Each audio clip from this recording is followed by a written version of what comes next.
Space, the final frontier. These are the podcasts of the Starship 5 on film.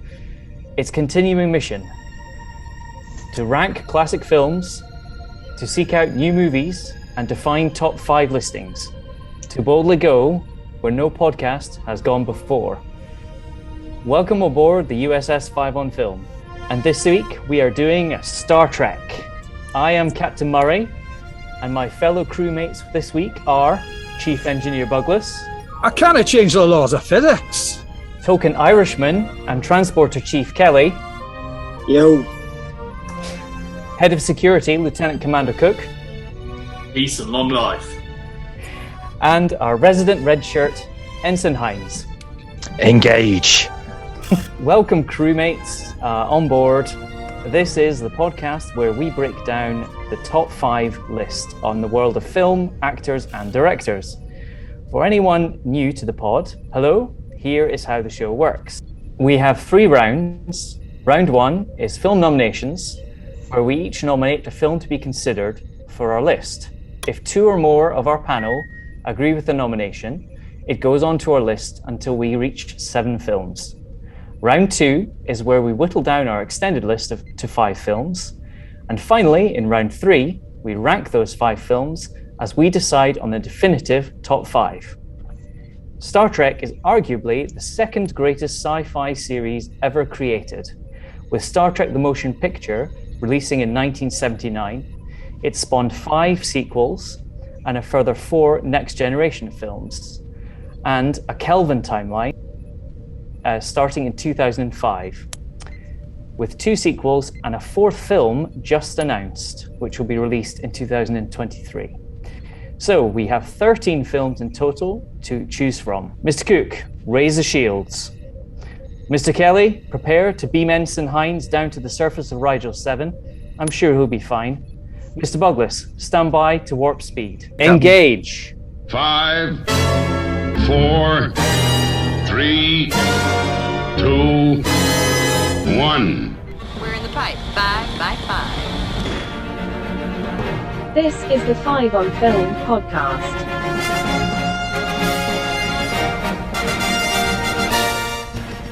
So let's start then.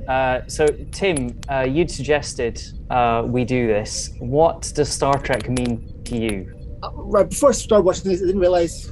I knew a lot more about Star Trek than I thought I did. I'm just a child of the 90s, so it was kind of peak Star Trek season. So there were like 3 franchises plus movies going on. So it was just around in the public conscious slot. And yeah, I watched a lot of it. It was always on Sky at 5 o'clock, just when you got home from work. So yes, I've watched too much Star Trek. Occasionally read the odd actor's autobiography. I never considered myself a Trekkie, but it just kind of seeps in there. Star Trek's good. The reason people like it is because it's well written, well produced. They spend money on it, and they hire good actors. So it's not as cool as Star Wars. Star Wars is like, oh, I really like Star Wars, but Star Wars is kids' movies. If Star Wars is Gryffindor, Star Trek is like Ravenclaw. I don't get that reference, but I'll just nod in agreement. I'm more of a nerd than you.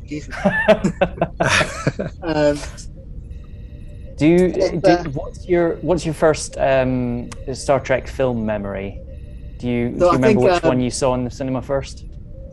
The first one I saw in cinema first was probably Generations. But yeah, I watched them all on video. I think Wrath of Khan was one of the first videos we ever rented. And yeah, Star Trek works as a franchise because it's basically optimistic. It's kind of the central premise of Star Trek is that we can solve all our problems. This causes problems to the writers because Gene Roddenberry insisted that there could be no conflict between any human characters, which makes it very hard to write interesting drama, but they found a way. So Star Trek started, back in the 60s, Lucille Ball's production company commissioned a little sci-fi pilot. It got picked up, ran for 3 series. The quality declined, the audience went away, and it was cancelled. End of story. But then, by the miracle of syndication, Desilu started selling it to individual markets, so individual TV stations all across America and the world. So Star Trek was like always on everywhere, not at the same time, not on the primetime schedule, but everywhere in the world for about 10 years. Star Trek was always on, and it seeped into the public consciousness. So much so that when Leonard Nimoy went to watch Star Wars in the cinema in 1977, his first thought was there's going to be a Star Trek movie. Paramount now owned this franchise, and with the success of Star Wars, it was inevitable that they were going to flog this sci-fi franchise that they owned out into cinema and see if people would pay to see it. And they did. Often, despite poor quality movies, they always find an audience, and hence the cinematic franchise was born. Thank you for that thorough recap there. Saved me a job. Tony, what does Star Trek mean to you? I guess my first memories of it watching, or not even watching, just having it on in the background, the original series during the 80s, and I didn't really like it. My brother liked it, but it wasn't for me. I was more a Star Wars fan. And then in the 90s, I got into TNG, Next Generation. But I remember watching Star Trek II, The Wrath of Khan on ITV in the 80s and 90s and really enjoying that. So that was my first memory of a Star Trek film. And I think the first Star Trek film I went to see in the cinema was Star Trek VI in 91 or 92. So they're my earliest memories of it, and I'm a big fan now. I got in hindsight, I look back at the original series and got to appreciate it more as I got older. Yeah, I agree with Tim. You know, I think the thing about Star Trek, or its defining feature, is its ability to show an optimistic version of the future where mankind can work together, or people kind can work together, and be representative of different nationalities or planets in Star Trek's case. And I think every series has pushed the boundaries more to be more representative. When in the current Discovery series, you've got transgender couple and a gay couple. It's people's boundaries. To get them to think bigger and more about the issues that mankind faces, and I guess going against bigotry and prejudice. Excellent. John, I know you're a big Star Trek fan. What's your first memory of Star Trek?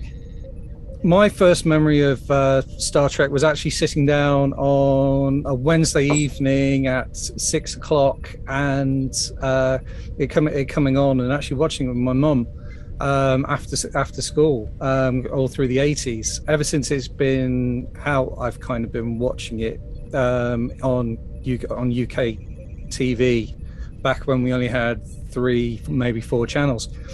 I think it's kind of always, and then in the 90s when they reinvented it, I think the main thing is that they weren't afraid of science fiction from science fact. The original series is all love conquers all, love for each other, love for mankind, love universal.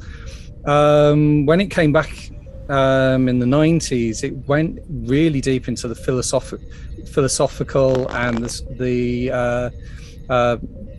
science fact, and I think it's that blend of the philosophical and the engineering, the almost real engineering thing, which has helped it to stay the course. The first film I went to see would have been Star Trek 3. Wow! And I went to see Star Trek 3 because the local village hall had would run movie nights.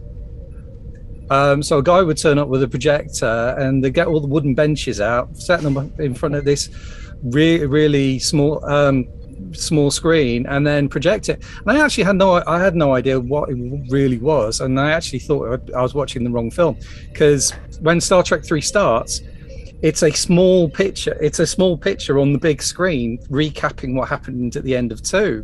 So you just kind of, is this right? And then it kicks in and it's like, but first, I then went to see Star Trek 4, The Voyage Home, with my mother. She was more excited to go and see that than I was.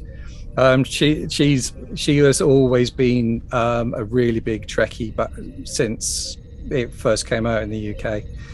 First time round. So yeah, and I've even the bad ones I can see the merits in, but yeah, that's my Star Trek history. Cool. Matt, do you like Star Trek? I don't actually know. No, well, yeah. You see, I think I'm probably a bit of an outlier, because ultimately I was never really. I never really connected with Star Trek. I was aware of it. I was aware of, I was aware of all the characters. I was, aware of the TV series, the original, which would play quite often during sort of the late 80s. I don't know why it kind of passed me by and never really caught me. I don't think I was a massive sort of telly addict. I was always quite sporty, so I spent quite a lot of time outside of the house, and I didn't really sort of like get into movies until I was in my sort of like mid to late teens, and that would also I suppose be the same for TV series. I was never able to get to the TV, I suppose, and watch a consistent number of episodes in a show to be able to for it to ingrain itself upon me. That being said, I had seen quite a few of the early original crew movies, more than any of the TV shows. I'm very much like John. I was taken to see Star Trek 4 at the cinema and had no real kind of like knowledge of the background to that movie, which was a good thing really, because it kind of, albeit it was the end of the cycle of 2 and 3, it kind of made sense. It stood quite well on its own as a film, and so I didn't really start watching the TV shows until sort of I left university, and I moved in with a group of lads, and one of them was a big Trekkie, and he had all the VHSs of the Next Generation and Voyager, and they were all jumbled up out of sequence and back to back, and he had to sort of sit me down. I remember coming back from work, I was off ill one time. I was like, oh, I've got nothing to watch. And he said, I've got tons of this Star Trek. And I was like, all right, I might dig into that. And I went through most of the Next Generation, and I really did enjoy it quite a lot. That being said, if you asked me many questions about it, I probably wouldn't be able to tell you very much about it. But it's 20 years ago. But yeah, having gone back to it just for this podcast and watched all the movies back to back, I had a good time. I enjoyed it, and although I wouldn't class myself as a Trekkie, and perhaps I won't have the same opinions as you guys, and I certainly don't know the lore or the history of a lot of the episodes and how they kind of straddle the movies to the TV shows, to the movies to the TV shows. I had a very good time with it all, so I'm glad to talk about them, to be honest. Well, that's really good to hear, and I think it's good that there are differing opinions. It makes for a better podcast, in my opinion. And hopefully we can inspire listeners, watchers to seek out films from the series that they might not have seen, so that they can enjoy them just as much as we have. All right then, let's get to it.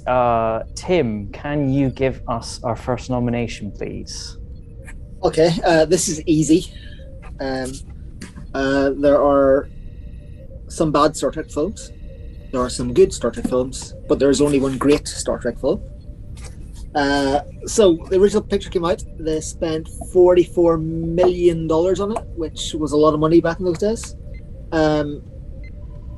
It made lots of money, but everyone agreed it wasn't very good.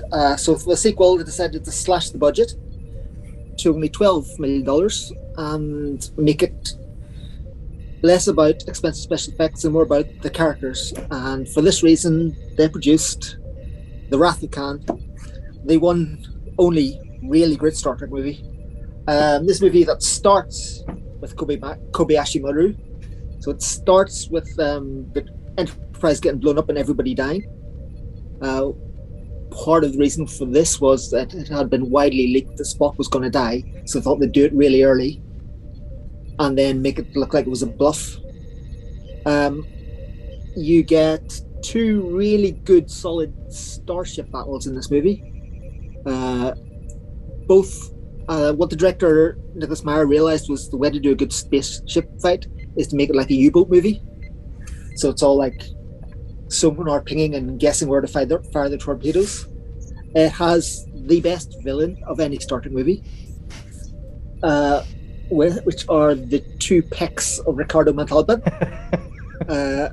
Reprising his role as Khan, the kind of charismatic superhuman who had been frozen and thawed out by Kirk in the original series. Left behind on a planet to build a new life, but is discovered on this planet, which has now become a wasteland, by Chekhov. And for this movie, he seeks his revenge on Kirk for having abandoned him there.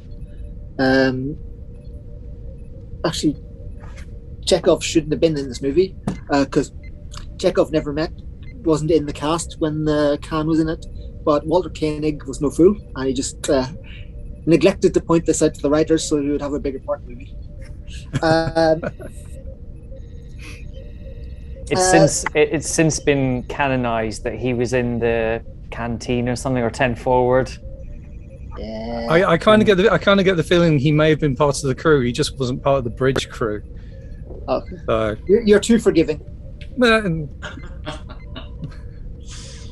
So yes, Afghan. It features the first extended CGI sequence in any movie, which still holds up. That PowerPoint presentation by Genesis, it still looks good today. That's like 1980s CGI. I've seen our guys turn out worse. Yeah. But I haven't even got the best bit yet, which is the best line William Shatner has ever delivered in his entire fucking career, which is the word "can." But yeah, like watching these movies, I realized Shatner's not a bad actor. He, on a good day, he can deliver. And yeah, he's marooned inside this rock, and you can see it kind of building up inside him, and it kind of bubbles up from his chest, and he just goes a line which has been imitated really since. And then the conclusion: Spock dies. It's like spoilers. Oh, come on. The third movie is called Search for Spock. Yeah, it has one of the most touching bromance scenes in movies. You know, you are now and always have been my friend. It's like not a dry eye in house. And then the funeral, and Scotty plays the bagpipes, and even the Vulcan cries. So yes, it's a great movie. It decides to make the characters human, and they're starting to deal with the fact that they're getting older rather than pretending this hasn't happened. Yeah, it's a movie about accepting the end of youth, but then realizing that there's much more life still to come. Star Trek II: The Wrath of Khan. Tony, what do you think? Well, I'm not sure I could put it any more eloquently than Tim's just done so. I couldn't agree with him more. It's best, or definitely near the top. I think there are some that nearly equal it, but it is probably the best one. Yeah, I think the acting in it is fantastic. William Shatner in it. I disagree with. I think one of the best lines in it is when William Shatner says, "I don't like to lose," when he's flipping his communicator in the Genesis cave. That's just shouts Kirk to me. You know, cocky, doesn't like to lose, and having never faced death. That was the other element of it, isn't he? He's forced to face things that he never would in the TV show, like his son, for instance. You know, all his gallivanting around, you know, chatting up the women, you know, a different woman in every port type thing, kind of catches up with him in this film. But I do think also, like Tim said, the whole thing of accepting the end of youth and the beginning of a next chapter in your life. And Kirk kind of thinks it's the end, really, for him. But I guess he learns that, there is still plenty of adventures to come in his life. And also the funeral. So, I mean, Leonard Nimoy, it's brilliant. But the whole kind of, Bones and McCoy, Bones and Spock and Kirk, the trilogy of characters are just fantastic. I mean, that's kind of what makes the original films and the original series for me. So yeah, I'm with Tim. Definitely should be number one. Okay, John. No argument from me. This is one of the surefire, hard stamped classics that should be on our list. It's got a bit of grit to it, and it's got tension. It's got humor. It's got you don't see things coming. This is what they kind of did was took elements from the motion picture, which didn't do as well as they thought it was going to, and they kind of melded them back in, and kind of did. And this is kind of like the soft reboot of the Star Trek movies, because they complete redesign apart from the engineers' uniforms. It's a spaceship full of cadets, as opposed to the first one where they're just kind of they're a bit green, so Kirk has to take over. It's about life, death, rebirth, making something out of nothing. It's a heck of a revenge story. I think that the Khan's perfect tribe of Chippendales is, because that's where they ended up getting them. A lot of them are male dancers. And the model work, the effects are good for the time. You say they took elements from the first movie. Yeah. You watch really closely. There's a shot from the first movie where an astronaut is like drifting past the shuttleport. If you watch really closely, the same astronaut is still drifting past that shuttleport. Yeah, I mean they lifted the entire space dock scene and put it in, because obviously you reuse what you've got. And those shots have been used right up until the end of Deep Space Nine. Absolutely. And the great thing is it works. And I think it's a testament to how good the thought that went into it, not necessarily the money, as we saw with the first one. Too much money, and your focus is in the wrong place. Okay. The last time I saw this film before watching it for this on DVD was with William Shatner at a Q&A just before COVID. Literally, I went to see him at the Hammersmith Apollo 2 days before they closed London. Wow. Yeah, That's awesome. He was worrying how he was going to get home back to Canada. I'd like to add, it's also arguably the most tense Star Trek film, isn't it? It's like you could almost transpose the story, and as Tim said, put it like in a U-boat thriller or warship thing. It does translate. Actually, yes, the U-boat thing's interesting, because if you think of this as the U-boat films, the naval films, then Star Wars is the aircraft movies. It's the fighter pilots.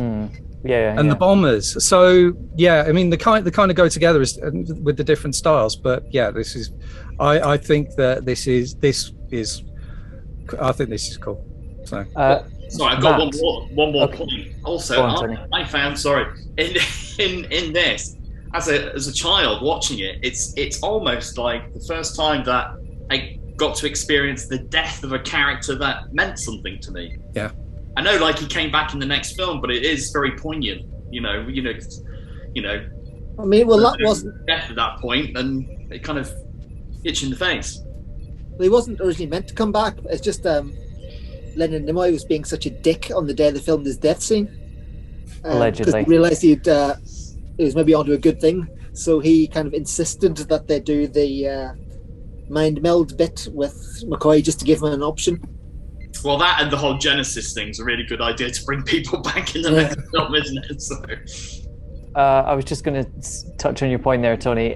Did you not get moved by Optimus Prime dying in Transformers the movie? I did. I saw that at the cinema, and that really hurt. That arguably hurt more than Spock. But I did see Spock first die. So. Oh, okay. All right. Star Trek 2's 1982, Transformers movies 86, 87. Yeah. But yeah, I remember as a 8 or 9-year-old child crying at that scene. Same. Matt, Wrath of Khan.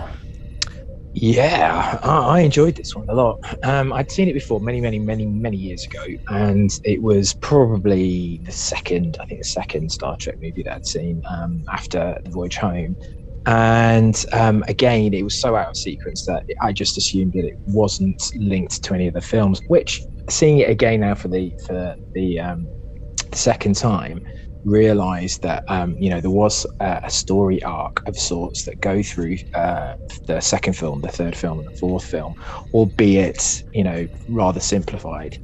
I just get captivated every time by the chest of Ricardo Montalban. I mean, it's you can't take your eyes off it, can you? It's not a prosthetic either. It's not. No, and therein lies that little the meme, the history of that, the joking fact that people thought it was a prosthetic chest, and it took many years up until not too long ago for a production still to come out of him having makeup done.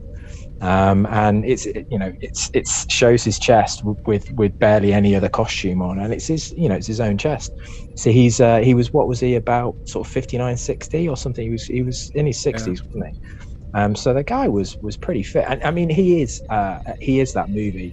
He is the perfect foil to Shatner in that movie. And he really does pull out all the stops, and he has so much fun as well. He does, and he commands. He does, yeah. He chews it absolutely, and you can tell even down to the final sequence in the nebula. Yeah. He never gives up, does Khan, and he almost. In fact, he does steal every scene from everybody in the last 25 minutes or so. After Shatner's had his Khan line, the rest of the movie is just Ricardo Montalban's fantastic. And I enjoy the special effects. Again, you were talking about, they really do hold up fairly well. And talking about the nebula stuff, I loved all that, all the purples and the greens, and how they did it, reading it up on it, and how they did it. They used all sorts of chemicals, and it's actually filmed in a saltwater tank, and filmed at like 2 or 3 frames a second, and then played back faster to make it look more fluid. It's just fascinating how they did those special effects early on in the 80s. The music's good as well. James Horner, I believe. Was this his first big break? It was. And a good score, really good score. Very kind of like. It goes with the whole theme of it being almost like a war movie, a naval war movie, as he said. And weirdly, it's a score that he used on lots of other films like Kroll and. Right, okay. He repeated the motifs, did he? Yes. So yeah, I'm absolutely, yeah. I have to say yes to this one. It is probably the pinnacle, or close to. Having come to it at a later stage in my life, and watched all 13 sort of back to back. It is remarkable how Nicholas Meyer was the only kind of real decent director that they had brought in on those first 5 movies. I mean, I know there's another decent 2 maybe in the first 5 that are good, but it's strange really to me how the whole kind of Star Trek science fiction movie sequences never brought in any major directors. Seems a bit strange to me, because Robert Wise. Yeah. Well, the first, but that was the first one. We all know the Well, they first also one was a bit of a stinker. So and they threw money at it. They did. It didn't. It got. I think it basically just overspilled, and there was too much money and not enough coherence, really. I think egos got in the way of good directors coming in. Anyone's in particular? Well, when they gave Leonard Nimoy the shot, obviously Shatner then was desperate to do it, and then he got his chance in Star Trek V. So yes, I think, and then they just kind of, it was just a competition after that, really, which is probably the main reason why we didn't get big name directors doing the middle chunk of the original series films. Leonard Nimoy was an incredibly successful director with the Star Trek films, and then Three Men and a Baby as well. Yeah. That was one of the biggest films that year, I think. Yeah. That's the only two. That's the only two he ever made, though. Really, the other ones. No, he did make good ones, but just weren't as successful. Another thing about Star Trek 2 is it's the beginning of essentially a Star Trek trilogy, isn't it? Yes, it is. They're kind of all like, if you watch them, you could watch them as like one complete. I always used to. Are very good. I always used to get freaked out by the SETI eels, the cockroaches or the eels, what they're called, that crawling in the ears. That used to freak me out. Yes, really freaked me out.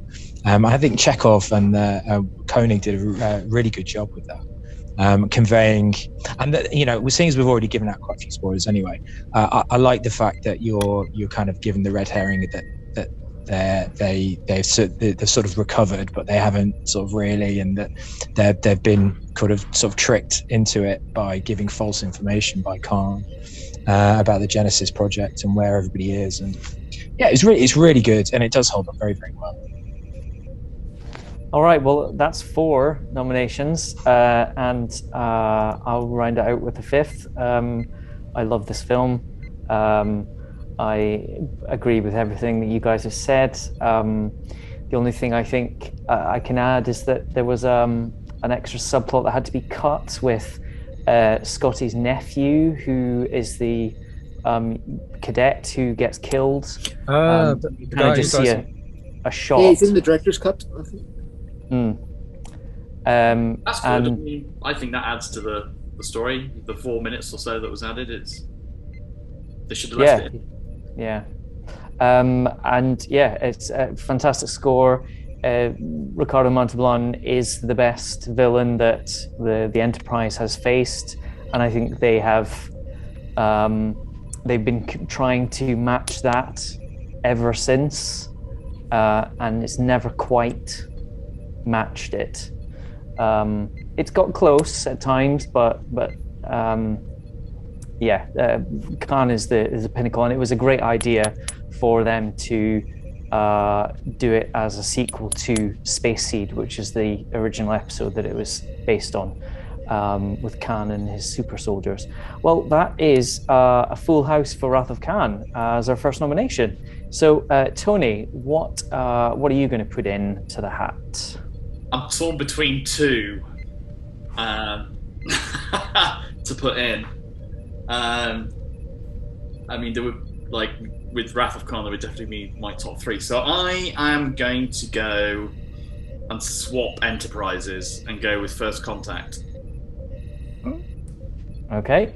I feel it's the best of the Next Generation films. I feel it's got a very interesting and menacing bad guy. I always loved the Borg as a bad guy in the Next Generation. And it kind of made them threatening again after maybe them losing their legs a bit in towards the end of the Next Generation.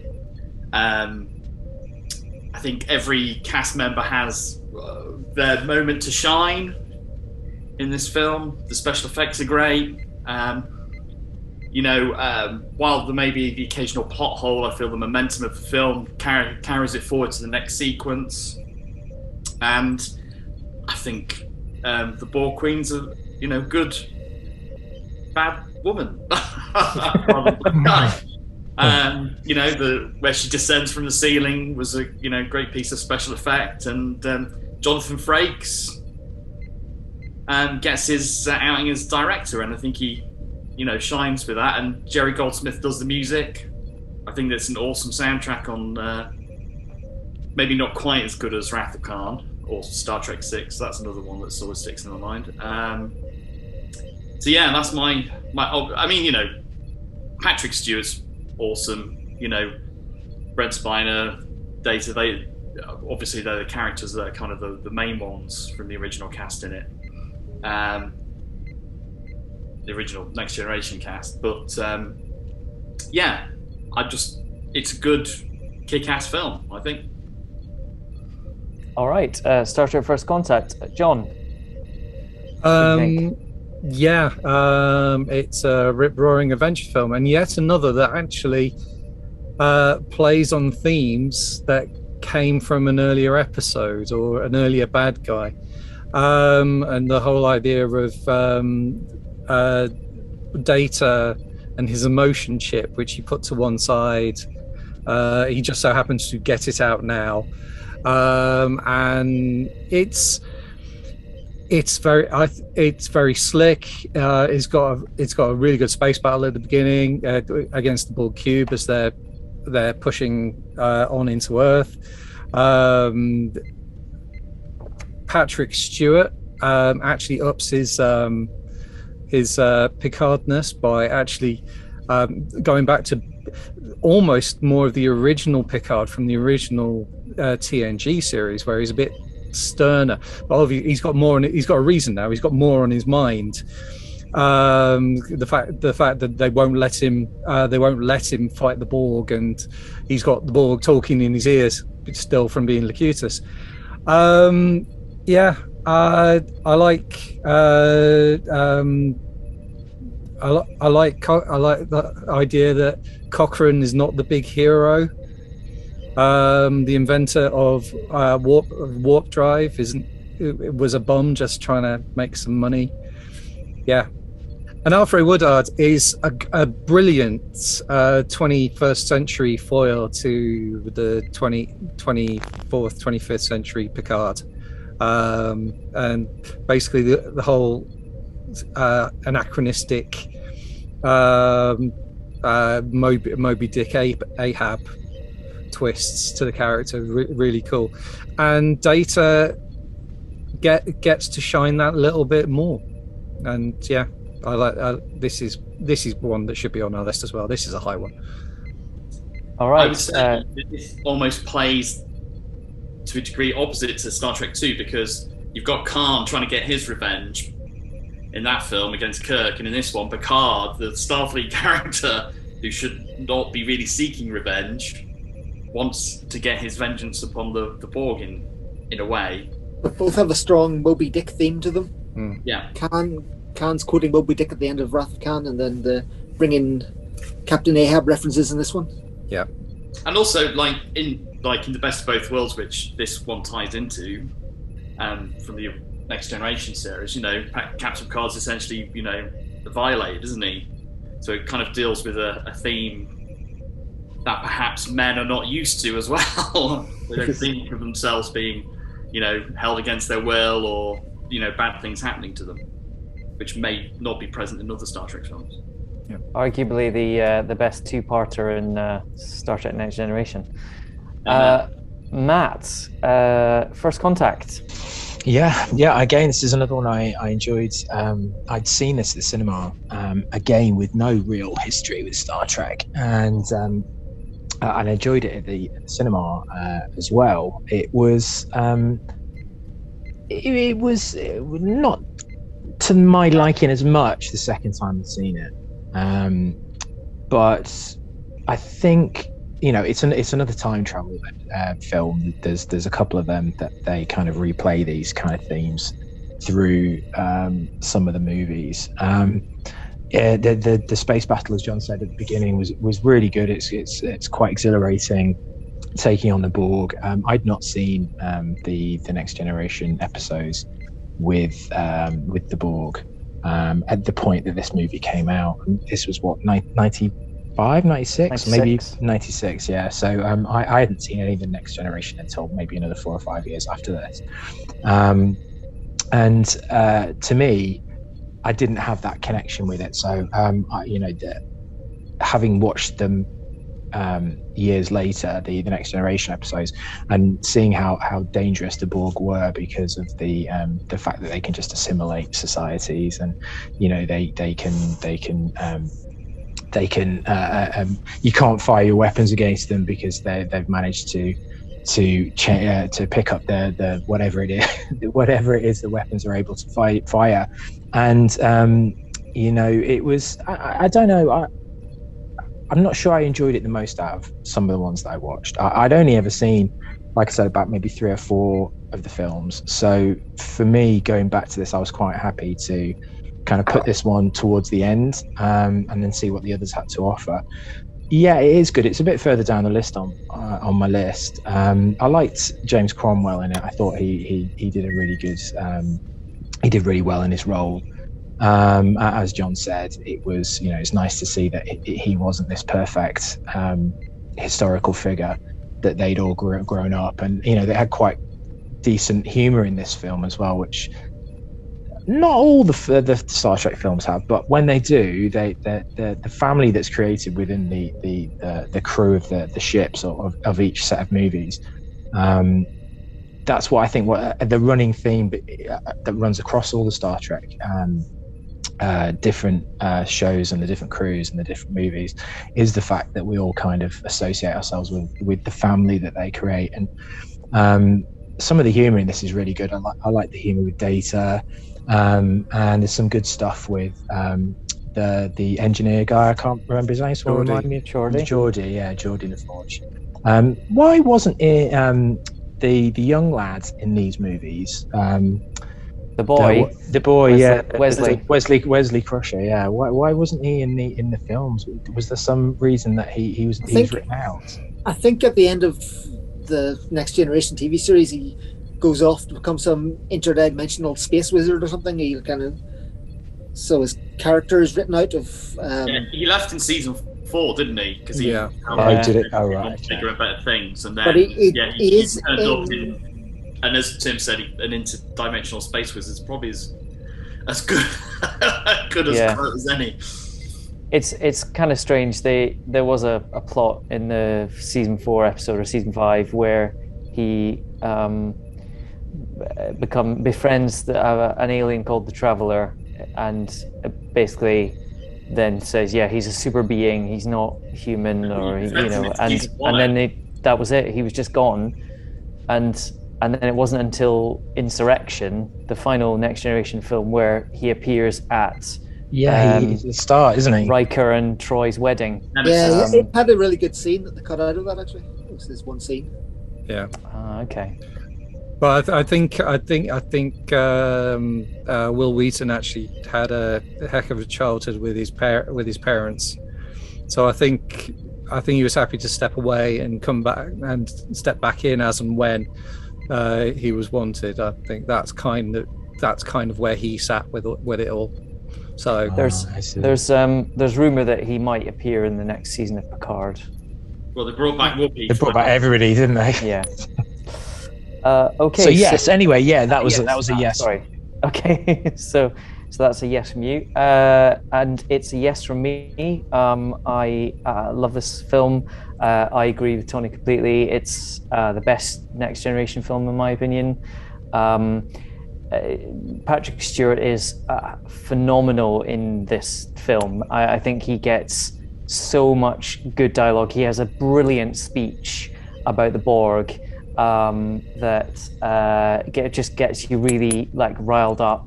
And you can see that he is traumatized by the invasion and being turned into Locutus of Borg, and the anger. And there's so many callbacks to the series. He goes into the holodeck as Dixon Hill, and he gets a Tommy gun and shoots some Borg, which is really cool. Takes the safety protocols off the holodeck. His nephew and his brother die at the beginning. Yeah. He hears that they die at the beginning of the film.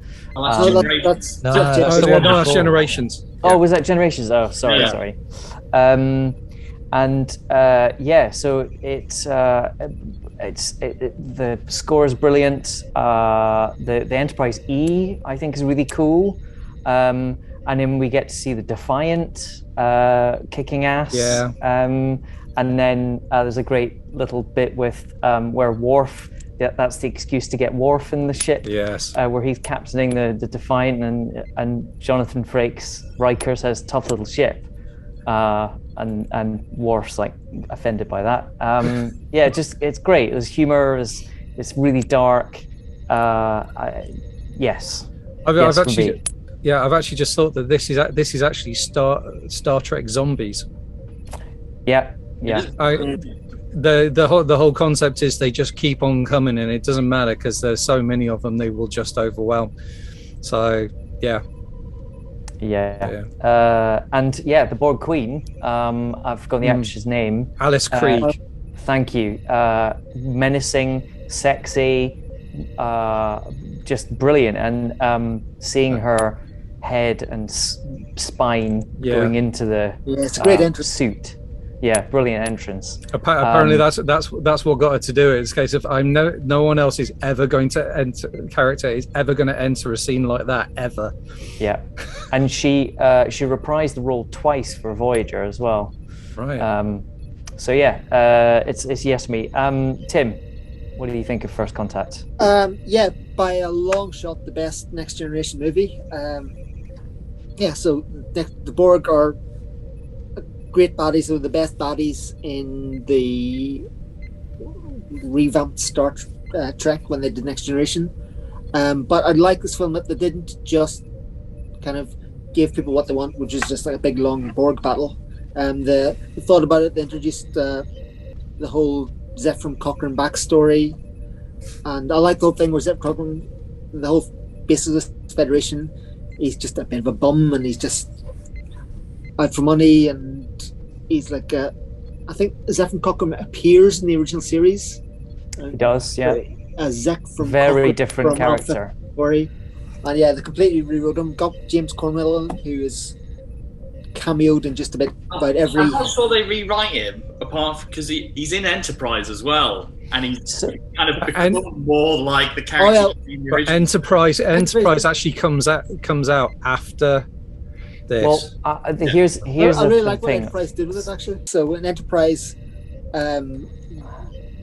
the Borg don't go back in time. The Enterprise crew don't show up, and what actually happens is Zefram Cochrane just, when he meets a Vulcan, pulls out a shotgun and blows him away, and that's the whole start of the evil mirror universe that recurs throughout Star Trek.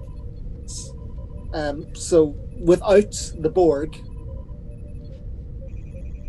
trying to destroy humanity, humanity would have become the evil Terran Empire.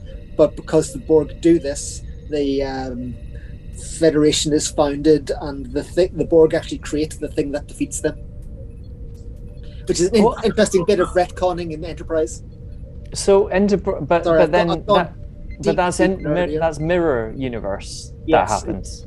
Yes, Enterprise, they came up with the concept that Right. so the events of this movie actually prevented the creation of the mirror universe.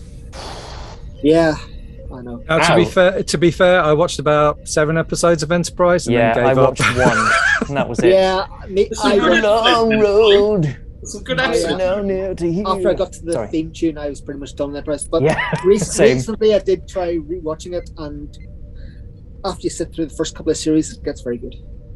Yeah, So the Borg ship, the sphere ship that crashed or got blown up, the debris lands in the Antarctic, and Jonathan Archer actually encounters the Borg there. He doesn't know what they are, and they send a signal that apparently it's the first Borg cube, which is in the Next Generation. Yeah, that's after a few seasons of Enterprise when they started to have some good ideas. All right.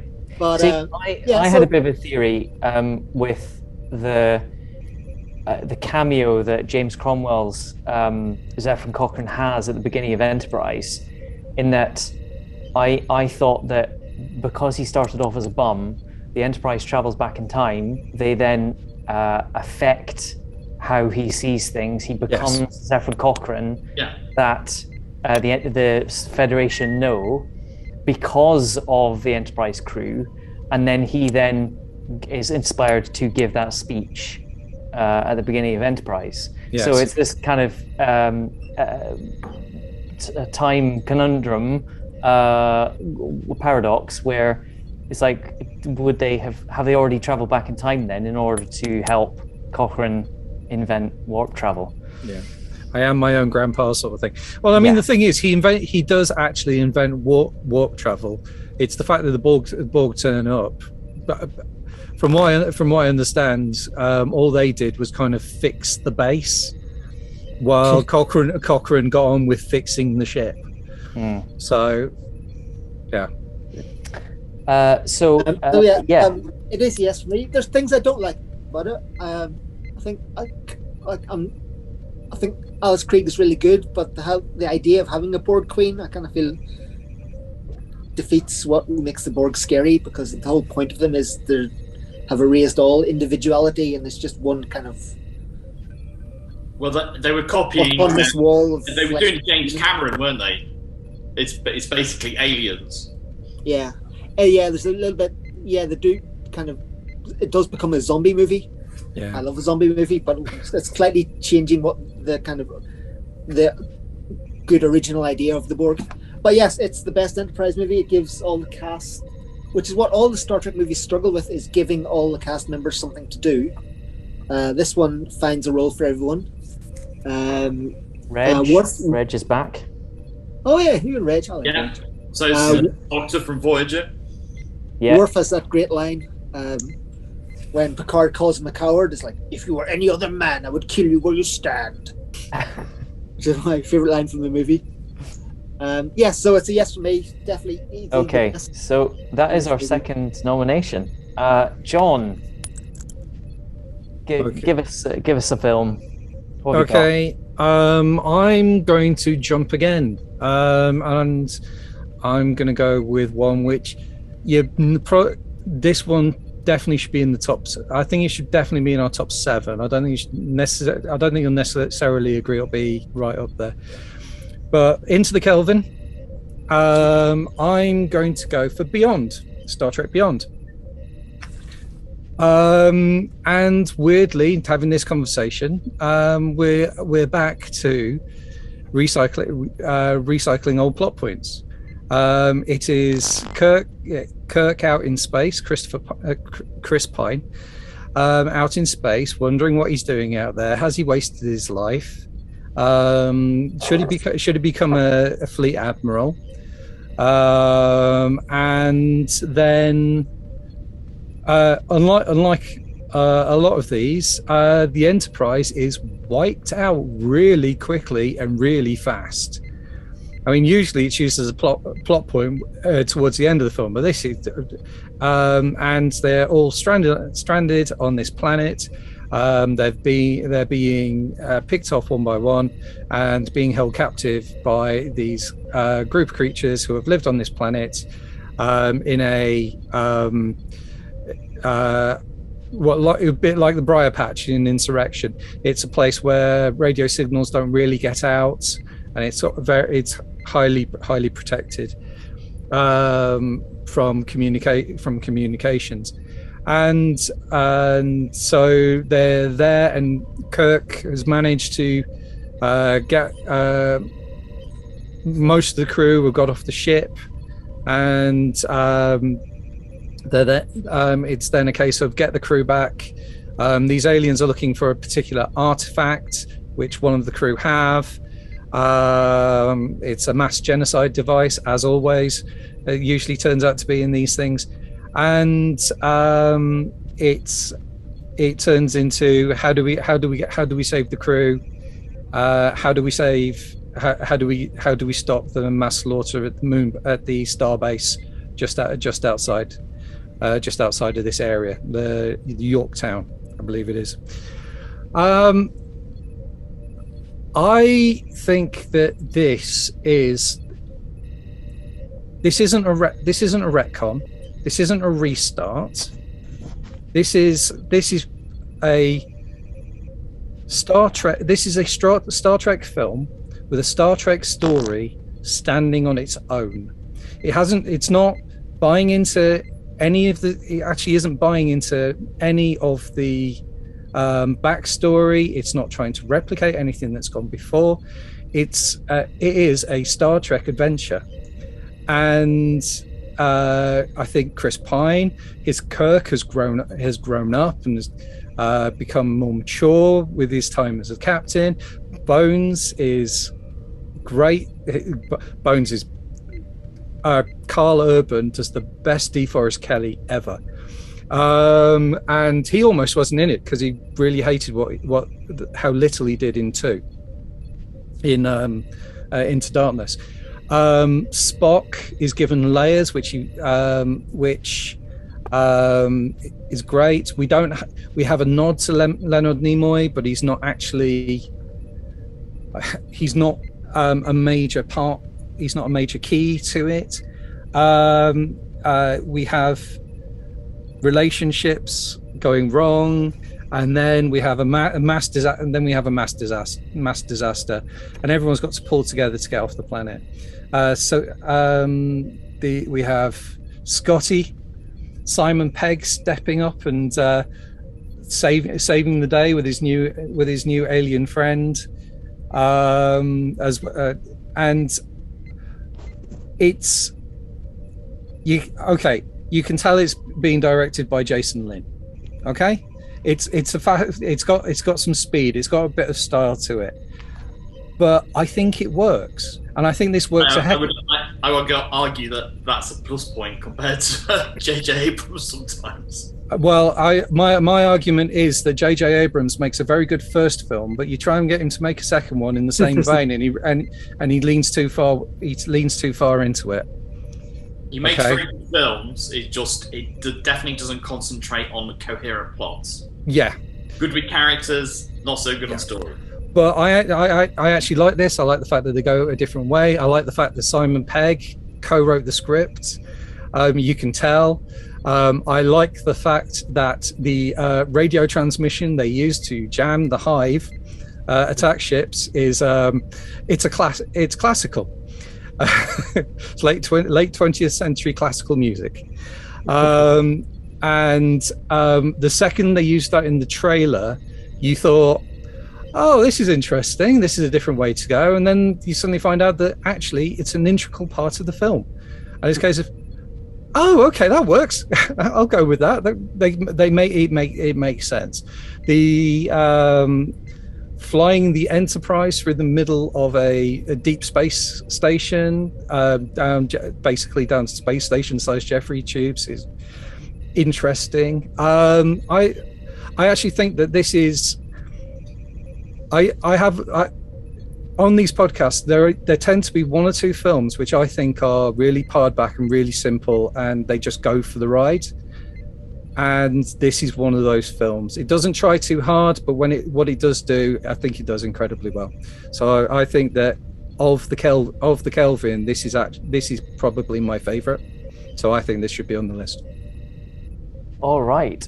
Star Trek Beyond is John's nomination. Matt, do you like the Kelvin timeline and Beyond in particular? I do like the Kelvin timeline. I think, if you're going to reboot a series, then you how else are you going to do? Part of me thinks, well, they should have just gone and kept it at the same timeline, replace the actors, replace the characters with actors, and just carried on in the same timeline. But I like what J.J. Abrams did, and I did enjoy the first reboot, the first film. I enjoyed all three of them. I'll be honest with you. I'd seen the first one once. I hadn't seen the other two at all. So I actually came to it, and I really enjoyed the second one quite a lot. That being said, it's not going to be nominated for me here. But the third one is probably, maybe the joint favourite out of these three that have just gone recently. I have to say that one of my favorite sequences in the whole series of films, going back to the 70s. It's probably the chase sequence inside Yorktown. I think that was fantastic, and Justin Lin did an amazing job there. Some brilliant special effects, and totally unexpected. I didn't see it going that direction at all. For anyone who doesn't know, the classical song was sabotaged by the Beastie Boys, which is classical music, as far as they're concerned. I don't know. I enjoyed less on the planet's surface. I didn't really enjoy that section as much. You've got Idris Elba completely and utterly in disguise for most of this movie. I liked where that story plot went to be quite honest. I thought that was quite interesting, how it turned out in the end. I liked the final fight sequence in Yorktown, where they have the issues with gravity and floating in one direction, and they're creating vortexes. It was a very, very enjoyable film. As John said, it was one of those ones where they just left pretty much everything behind that had gone before, and finally focused on a fresh story without any hints at the past as such. Quite scary, the hives and the were they all manned, by the way, all those crafts, or were they automated? Because there were so many of them, and there didn't seem to be that many. Yeah, I think they're kind of. I think they're drones. I think a lot of them are drones. I think that's why they had the radio frequencies to. I see. Keep them in formation. Yeah, it's really good. I enjoyed it. I would recommend it to anyone. I like all three of those Kelvin timeline films, to be quite honest. But yeah, I'm happy to see this one go on there. Yeah. Okay, that's one nomination from Matt. I've really struggled with the Kelvin timeline. I have seen them all in the cinema, and I was very hesitant the first one, and there was a lot I didn't like about the concept and the idea, and destroying Vulcan and bringing back Spock, and so I've never rated the Kelvin timeline films very highly, so I'm just going to cut it short here and say it's a no from me. Tim, Beyond, do you like Star Trek Beyond? Well, yeah, this is my favorite of the Kelvin timelines. Yeah, it's good. I think it was right to hand it over to Simon Pegg and wrench it from the claws of J.J. Abrams. It's a good, solid adventure. I think this is the first of those three movies where they get the balance of tone right. Into Darkness is like really dark. It's a good, fun adventure, but they have the lighter moments. They know that works well to Star Trek is the scenes with the interplay between the various characters. So you get a good bit of Spock and Bones. You get Scotty. You can tell he wrote the script because he gets to spend all the time with the beautiful alien. I can't remember that actress's name, but she's brilliant. Sophia Bujosa. Yeah, she's brilliant in everything except the mummy. But nobody's. That's not her fault. Yeah. Yeah, it's really good. A fun adventure. I really like the Yorktown bit at the end, where it's like a 3D Escher print, where they do the whole gravity distortion at the center. The only downside of this for me is Idris Elba's character. He has a really interesting backstory, but that you don't find out until like the very end of the movie, and the rest of the movie is just a guy in heavy makeup. So yeah, I thought his character was underdeveloped, and that's part of why the reason this movie didn't do that well. It was kind of quite hard to sell because they just had a generic baddie, and they couldn't really tell you anything about the baddie in the promotion for the movie because it was a spoiler. But yeah, good movie, best Kelvin movie.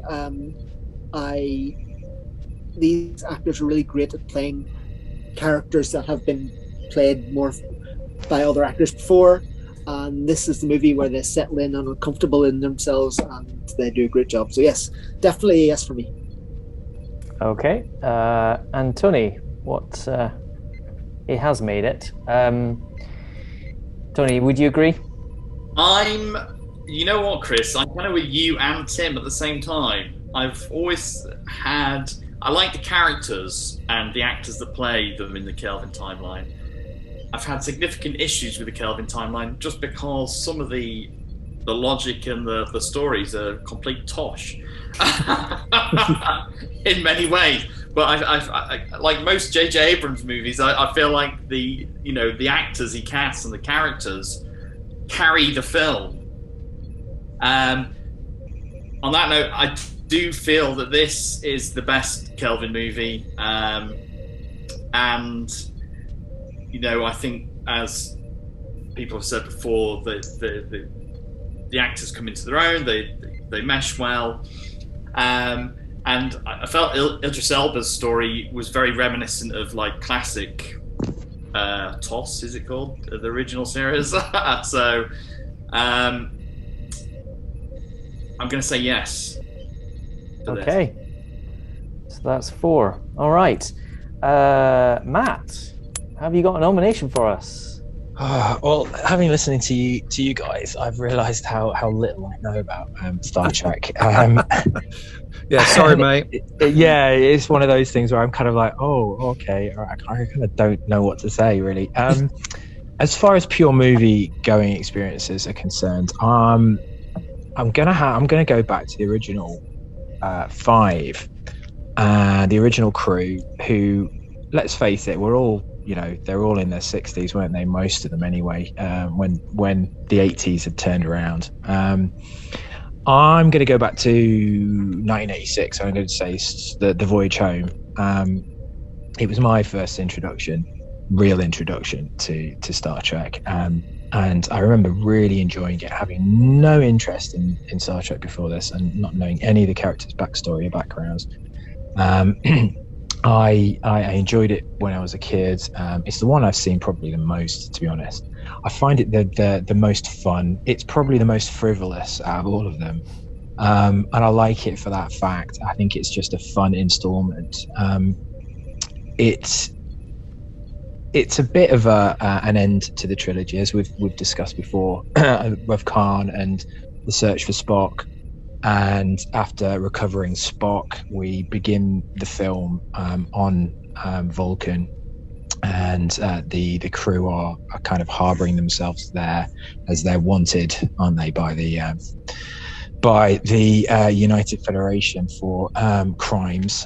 We haven't spoken about Star Trek 3 yet. Maybe somebody will, I don't know. But there is story there that needs to kind of make sense.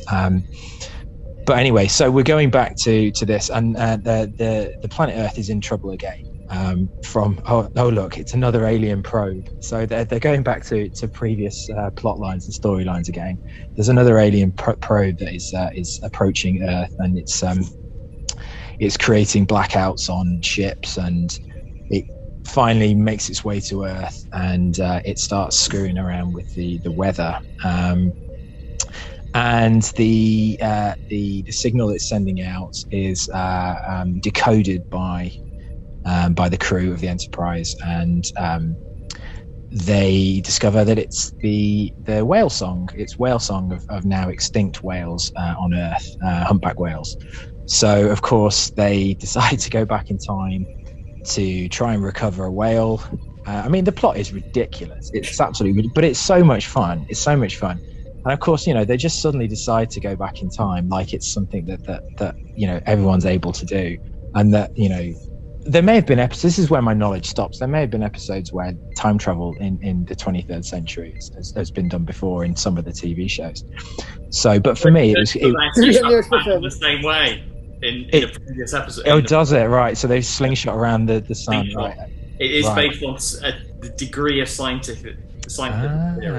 Yeah, gravitational fields and things like that. So. Of course, and they do it safely, and nothing bad happens apart from they run out of power. He has that really weird dream, doesn't he? Which is one of the most surreal things in Star Trek, where they're kind of all the heads, all the floating heads. Yeah, I used to love that section. I found it fascinating. All those heads, every one of the crew's head kind of like floats up out of the clouds as they travel back in time with lightning and weather, and it's really, really good fun.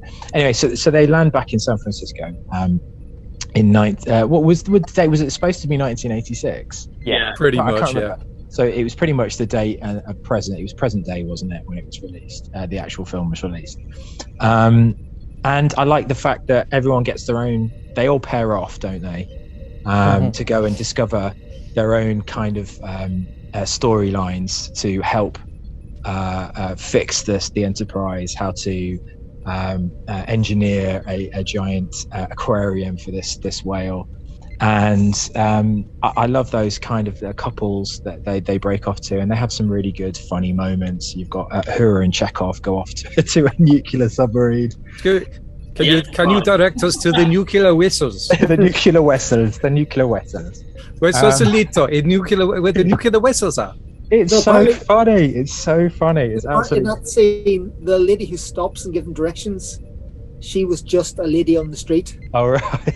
Yeah, I heard that. Yeah. And after she did that and gave such a perfect response, Yes. they had to chase after her and grab her and sign her up to the Screen Actors Guild so they could use her line in the movie. Oh, that's fantastic! That I love it. Yeah, and there's moments like that speckled throughout. There's a bit with DeForest Kelley. Bones was always my favorite character. Back then and now. I think he was he was a very droll actor, a very, very clever actor. I think he stood up not only in character but also his acting style against Shatner and Leonard Nimoy. And of course you've got Leonard Nimoy and Spock coming off the back of his maybe someone can help me with this one, but he has his spirit put back into his body. Katra. Yes. Okay, yeah, that was Katra. So he's learning to access his previous memories, even during this film. So for him, there's some funny moments as well as he's walking through downtown San Francisco in what looks like some sort of monk's robe.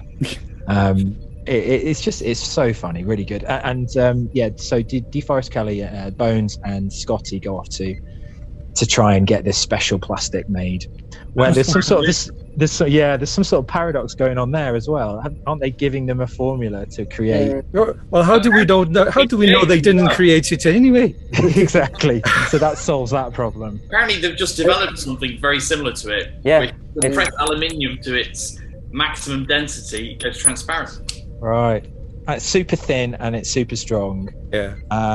So yeah, and the special effects are a bit ropey in this, especially the where does the cloaking device come from, by the way? I didn't know that's a standard Klingon. Yeah. Oh, is it? Oh, right. Oh, yeah. Sorry, I forgot to say they were in a Klingon warship. Yes, that was from the other. It wasn't the Enterprise. Someone should have stopped me there. They weren't in the Enterprise. It's all right. You didn't say anything wrong. I would have jumped in. Don't worry. Yeah. So yeah, I think it's a fantastic movie. It's funny. It's one of the most, in fact, if not the most entertaining out of all of the movies up until the Kelvin timeline, where you get huge entertainment from special effects, albeit quite shallowly. I'd like this one to go in. And big shout out to the music, by the way, as well. And I'm trying to recall the name of the composer, but he also did the music for the Lord of the Rings. It's Leonard Roseman. He did do it for the Lord of the Rings animation, the Ralph Bakshi animation. Yes. And it is so similar that the actual composition of those two scores are incredibly similar, and it's just brilliant. It's got loads of trumpets, loads of orchestral. It's absolutely fantastic soundtrack. And there's bits on YouTube if you look them up, where they compare the two scores together from those two films, and they are almost identical. Brilliant film, enjoyable, and I like the bit at the end where everything works out. They go back to the 23rd century, and they all have to jump in the giant water tank, or sorry, the Pacific Ocean, San Francisco Bay. Yeah, San Francisco Bay, and they all look like they're having a literal whale of a time, dunking each other in the. It's just, I love it. I really do love it. I hope it can make. All right, Star Trek 4, The Voyage Home. It's me, and it's not up there as one of the best original films for me, but I think there's a lot of charm to it. It's one that I remember watching a lot on home video and on the TV. I was too young to go and see this at the cinema,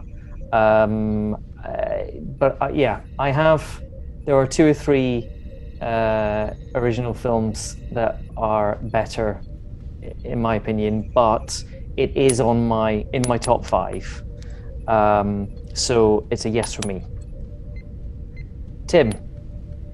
Yeah, this is a yes for me. This is Nimoy's second Star Trek movie, and this is one where he shows a light touch so he can get a great comic performance from William Shatner. And this is the film that got him to the directing gig on Three Men and Baby. It's like, oh, Nimoy can do comedy. Yeah, it's really good, really fun. So yeah, they travel back to Earth. They meet one character. My favorite character in this movie is the one character who kind of sees that humanity is destroying itself. Who they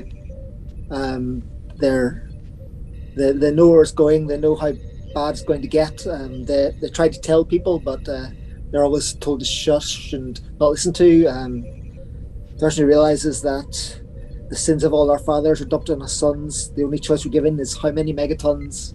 I refer, of course, to the punk on the bus. The punk on the bus is the smartest guy in this movie. That's the point. Yeah, they're coming back because humanity is destroying itself. And when they meet a guy who realizes this and has the appropriate reaction to this, which is say, I eschew you, and I say, screw you, they just give him a nerve pinch. So yeah, that's the funniest. He was a member of the crew. Yes. Oh, that is Mark Thatcher. He was like assistant sound designer. Nimoy was looking for a punk sound, and he piped up and goes. It was his song as well. Yeah, me and my buddies have a band. So yes, you can look up the song on YouTube. It's "I Hate You" by Mark Thatcher, and the Edge of Etiquette is the band. Yeah. It's a banging tune. Because I hate you, and I berate you. Yeah. And I eschew you, so I say screw you. Yeah, that song's on the club. You'd head straight to the mosh pit.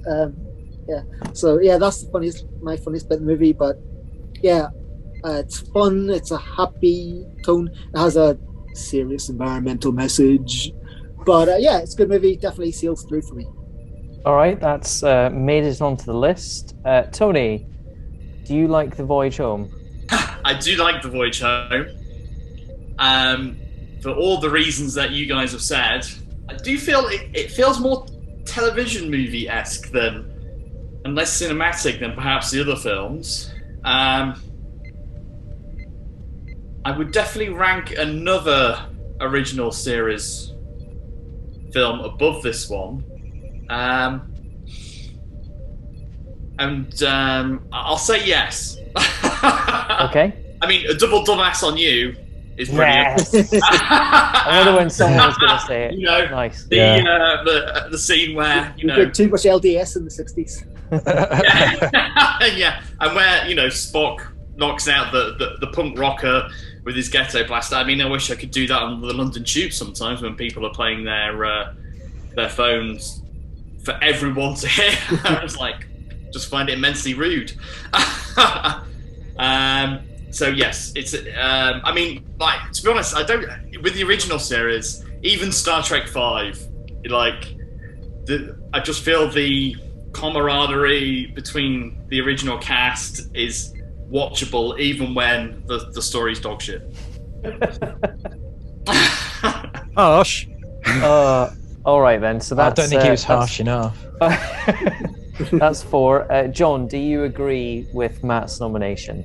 Yeah, I do. It's in my top 7. So yeah, there is just an easy charm between all the different characters. they kind of coasting through. They're not playing the drama at all. There is no drama in this one. It is actually just a screwball comedy. I like the fact that everything's quiet, and then it's a case of they're sitting in the car driving along, they're having a conversation about everything being fine and nobody being weird, and Spock just turns around and says, Gracie's pregnant. Everything slams to a halt. And Oh, she told me. How do you know that? That's toxic. Well, she told me, and Gracie knows. Oh, that's a great bit where they're under the aquarium and they're walking through, and then you just see Spock swimming. And Kirk's reaction is. They got quite a few complaints from animal rights activists about exploiting the humpback whales for this movie. There are no humpback whales in this movie. They're all prosthetics and animatronics, but they look really good. Like, you only have to squint to see. Oh right, is none of these shots a real whale? But none of them are.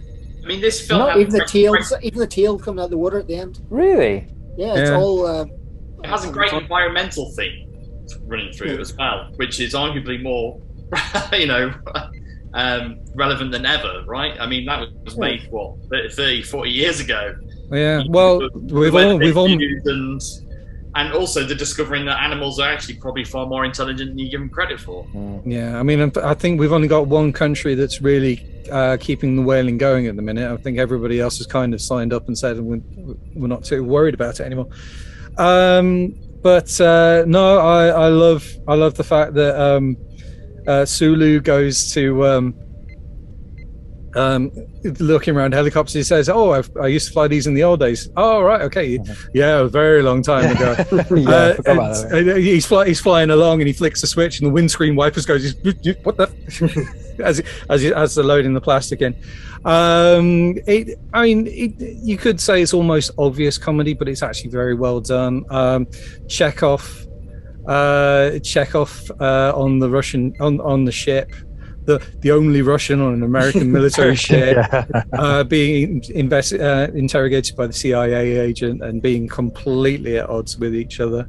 The screwball comedy in the hospital, and also the fact that Scotty sits down at the computer and computer hands him the mouse, and then he talks into the mouse. And it's keyboard, how quaint. And I think this is the lighter side of Trek, and I think it's as deserving as anything else. I think it should be on the list.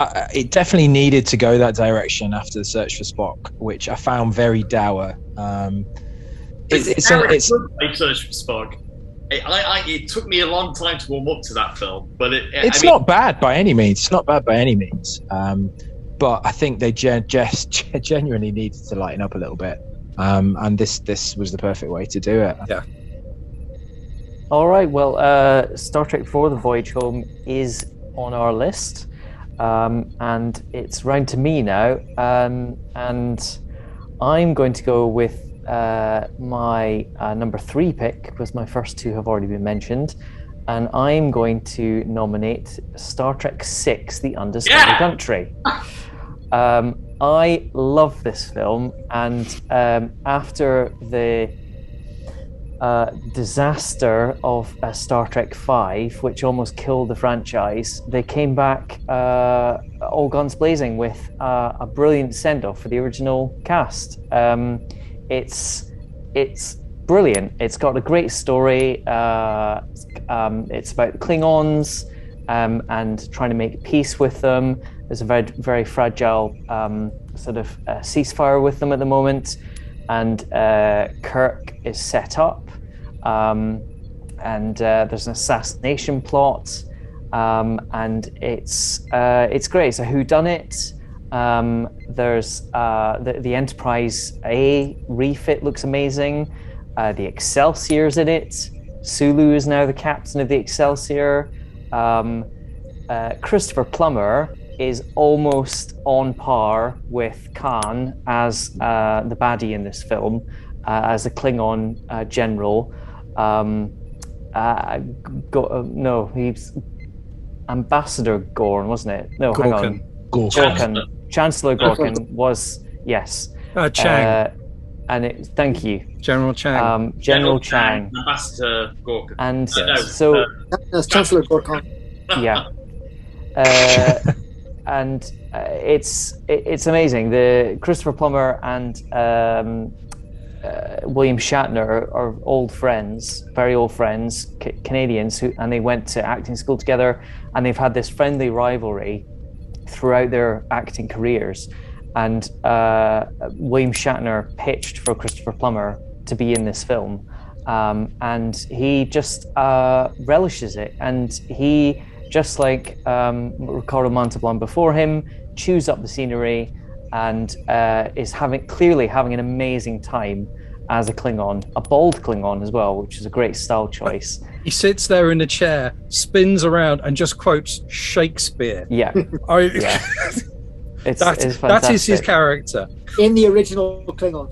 Yes. Yeah, yes. In his original Klingon.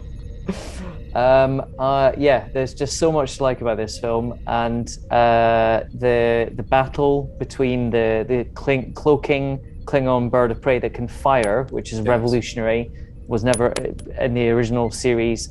The Klingons never had a ship that could cloak and fire at the same time. And then there's an awesome battle at the end with the Enterprise and the Excelsior and the Klingon bird of prey. The finale where they end up in the Federation of Planets in San Francisco, and they're all kind of at the front, and all these aliens clapping weirdly at them having saved the day. It's great. That's Kittimer, mate. Love it. So that's my nomination. Tim, what do you reckon? Oh yeah, this is an easy yes. I think it's my second favorite of the original cast movies. This is one where they kind of got the old band back together, so they got Nicholas Meyer to direct it. I think Leonard Nimoy and Harv Bennett wrote the story. They couldn't get James Horner again because he now thought he had outgrown Star Trek. The argument, right? Yeah. So the score is actually from an existing composer. They wanted kind of whole planet suites, and they found a composer who sounded a bit like that. Christopher Plummer is brilliant in this. Him and Shatner's history was Shatner was his understudy in a production of King Lear. And then the tour went to, I think it was Edinburgh or Glasgow. Christopher Plummer couldn't make it, and William Shatner went on and got such rave reviews in the role that Christopher Plummer came back the next night and gave what he still credits was his greatest performance of his career as King Lear, just to make sure that this upstart Shatner wasn't going to take his job. So yeah, that's why they, I think they bring in lots of Shakespeare. The costumes, the clown costumes in this are amazing. They kind of go for a punk Elizabethan thing. That's all leather and gritty. Yeah. New rock boots with horns on. Yeah, it's great. It was a topical movie at the time. It was kind of the end of the Cold War, and it was how about making peace with your enemies. So whereas Wrath of Khan was about fearing getting old, in this movie they're worried about becoming obsolete. So it's kind of a deeper, more existential crisis that they're going through. I like the running joke where all the aliens are culturally appropriating Earth things. So it's the old Vulcan saying, only Nixon can go to China. Yes. You haven't heard Shakespeare until you've heard it in the original Klingon. Klingon, yeah. Which, he has a point. I did make a note of this. It's ta, pa, ta, be. Nice. Some enthusiastic Star Trek fans have translated Hamlet into Klingon. Yes. This is. It didn't actually exist. They had to create that because when the guy that designed it, Klingon, said, "Oh, there would never be to be or not to be in their dialect." Yeah, so it's to continue or not to continue. Actually, deep nerd, the Klingon language is actually invented by Scotty. Yeah. So in the James first Doohan. movie, the actors playing Klingons had to say something James Doohan gave them some kind of guttural noises to come up with. And then when they hired, I think it's Mark Okrand to invent languages, he just invented a language from the noises that these actors had made. Yeah, he reversed engineered it, and I think he that's his thing that he does. I think he did Dothraki for Game of Thrones as well. So yes, great fitting send off for the original cast. Nice last line. Last star on the left and straight on to midnight, I think it is. Straight on to morning. Straight to morning. It's Peter Pan. Peter Pan, that's Peter Pan. Yes. And then they all sign off and never to be seen again. Unfortunately, money lured them back for generations, or some of them. But yeah, great movie. Second best original cast movie, and definitely yes for me. Okay, Tony.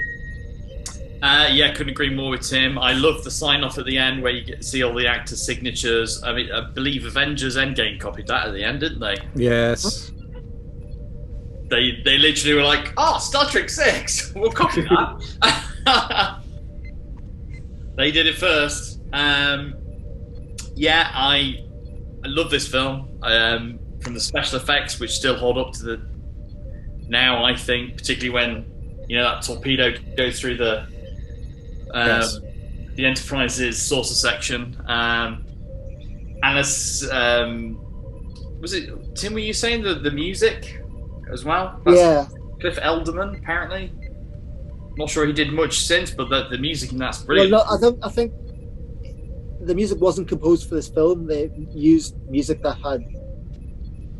already existed.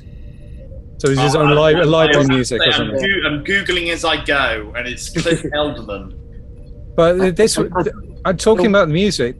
Star Trek 6 and I think Star Trek 4 have scores which have absolutely nothing.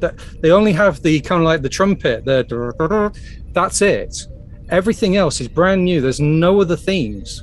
Whereas in from the motion picture to Wrath of Khan and Search for Spock and Final Frontier, they all actually have the same motifs in them. 4 and 6 are completely different structures, and they don't have the same themes.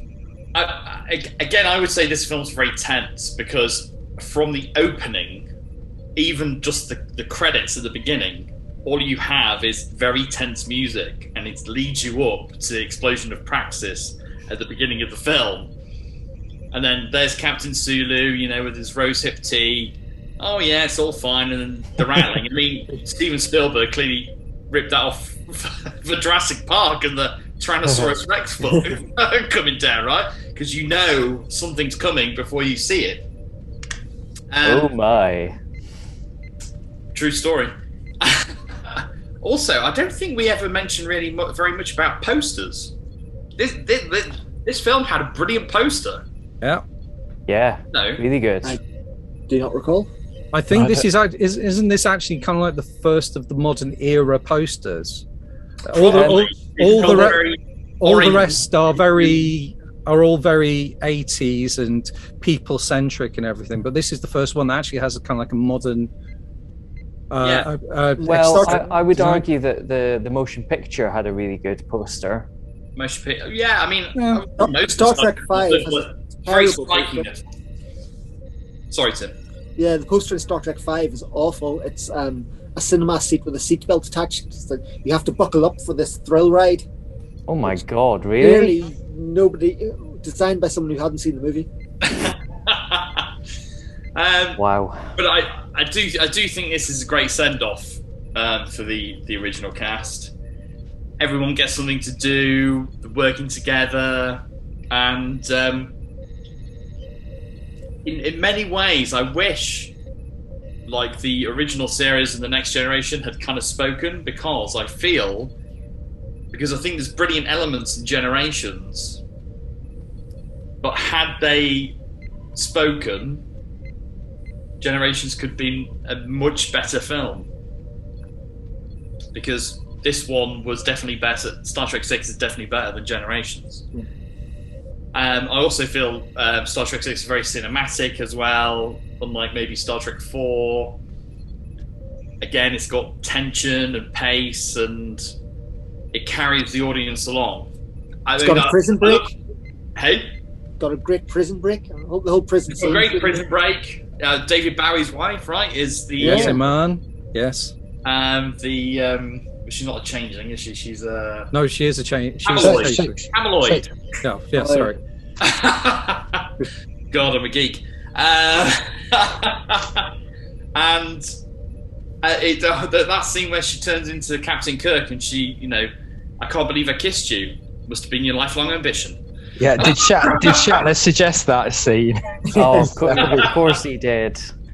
He did. Yeah. William Shatner is this thing. Anytime he plays a baddie or a bad version of Kirk, he just goes really camp. Yeah, but it works. To me, that was brilliant. And the comeback line, it was like, I can't believe I kissed you. Must have been your lifelong ambition. Anyway, yeah, hard yes from me. Definitely in my top 3. Okay. Just before I go on, I should have mentioned Christian Slater's cameo. He's a big Star Trek fan, and his mum was the casting director. Yeah, Mary Jo Slater. Yeah, and also Kim Cattrall was in this as one of the baddie Vulcans. And originally she was supposed to be playing Savick. They wanted to bring back the character of Savick. But I don't know why they decided, making they it couldn't afford character. Kirstie Alley, and Robin Curtis wasn't available, I think. That's it. Yeah, it was. Yeah, they didn't want to recast Savick again. Yeah. Okay, so that's made it in. John, do you agree? Yes. This is definitely very high in my top 7. This is not only a good Star Trek film. This is a good mystery film. It's good. It's a good adventure film. It trips along nicely. Everyone is on top form. You have there's depth to it, depth to the story, depth to the characters. You also get to the point where and then they go and throw in something incredibly funny, like we found the space boots. And they go, you walk in and it's a case of, this must be you. It's a case of, have a look at his feet. There's all flippers and yeah, I really like this one. David Warner back. Obviously, he wasn't that put off by number 5. To come back as generation. Yeah. Yes. And as Gorkon, and the short role that he has, it's really cool. Worf's in it. Oh yeah. They bring Worf back as their defending counsel. Grandfather, his own uncle. Yes, and grandfather. Yeah, he's supposed to be his grandfather. The translator in that scene, there's a really cool transition bit where he goes, "Don't wait for the translation," which is ripped directly from I think it was, I've forgotten the name of the US ambassador to the UN, but that was like an incident from the Cuban Missile Crisis. But the Klingon translator, this is deep dive nerd, is the same actor and playing the same character as it's the Klingon captain from Star Trek 5. Oh, and he's been he's been reduced. Been demoted after the events of Star Trek 5. He's been demoted to translating in court. That's deep. Wow.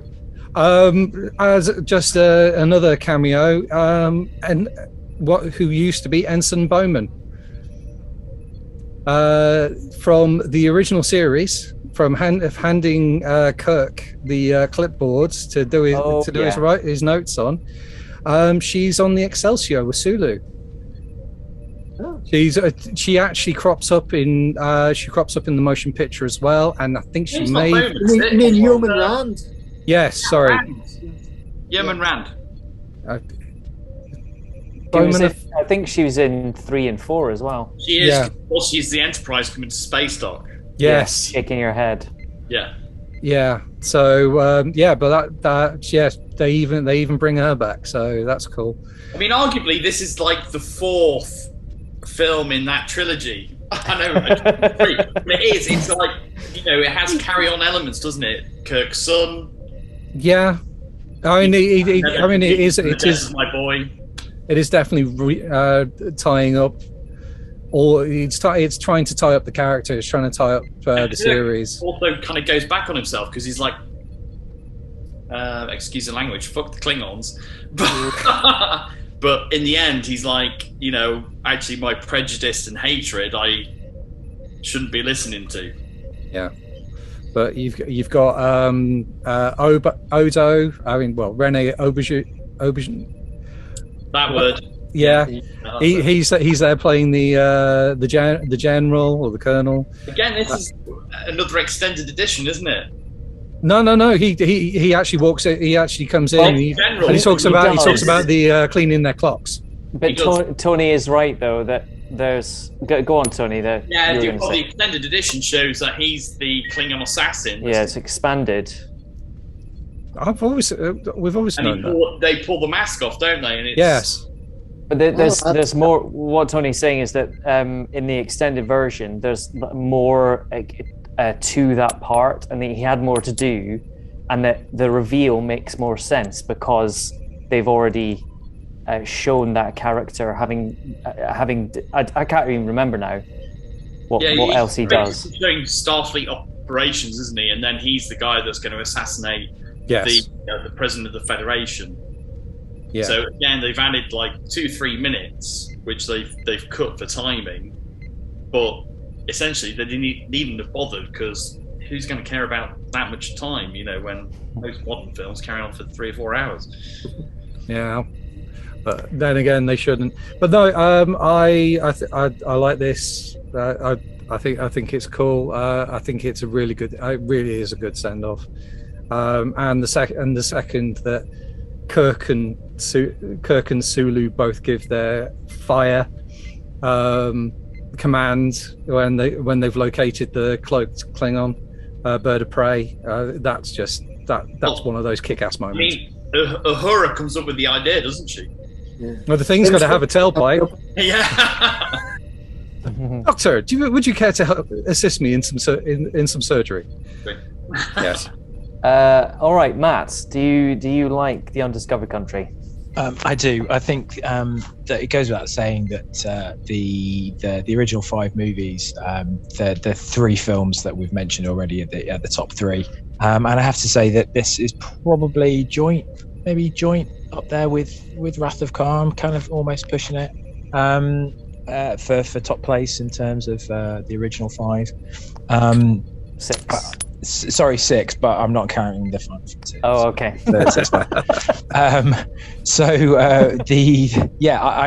I enjoy this movie. It's a Cold War film set in space, isn't it? You've got a nice bit of a mystery going on. Who done it? I really do enjoy the bits in Rurapente, the mining colony that is the deepest, darkest Klingon prison in the solar system, and they did escape rather quickly and rather easily, but we have to take that with a pinch of salt. Iman's really good in this. I thought she was terrific. She could have had a decent career as an actress, really. I kind of don't know why she didn't carry on. Just quickly going back to the jailbreak.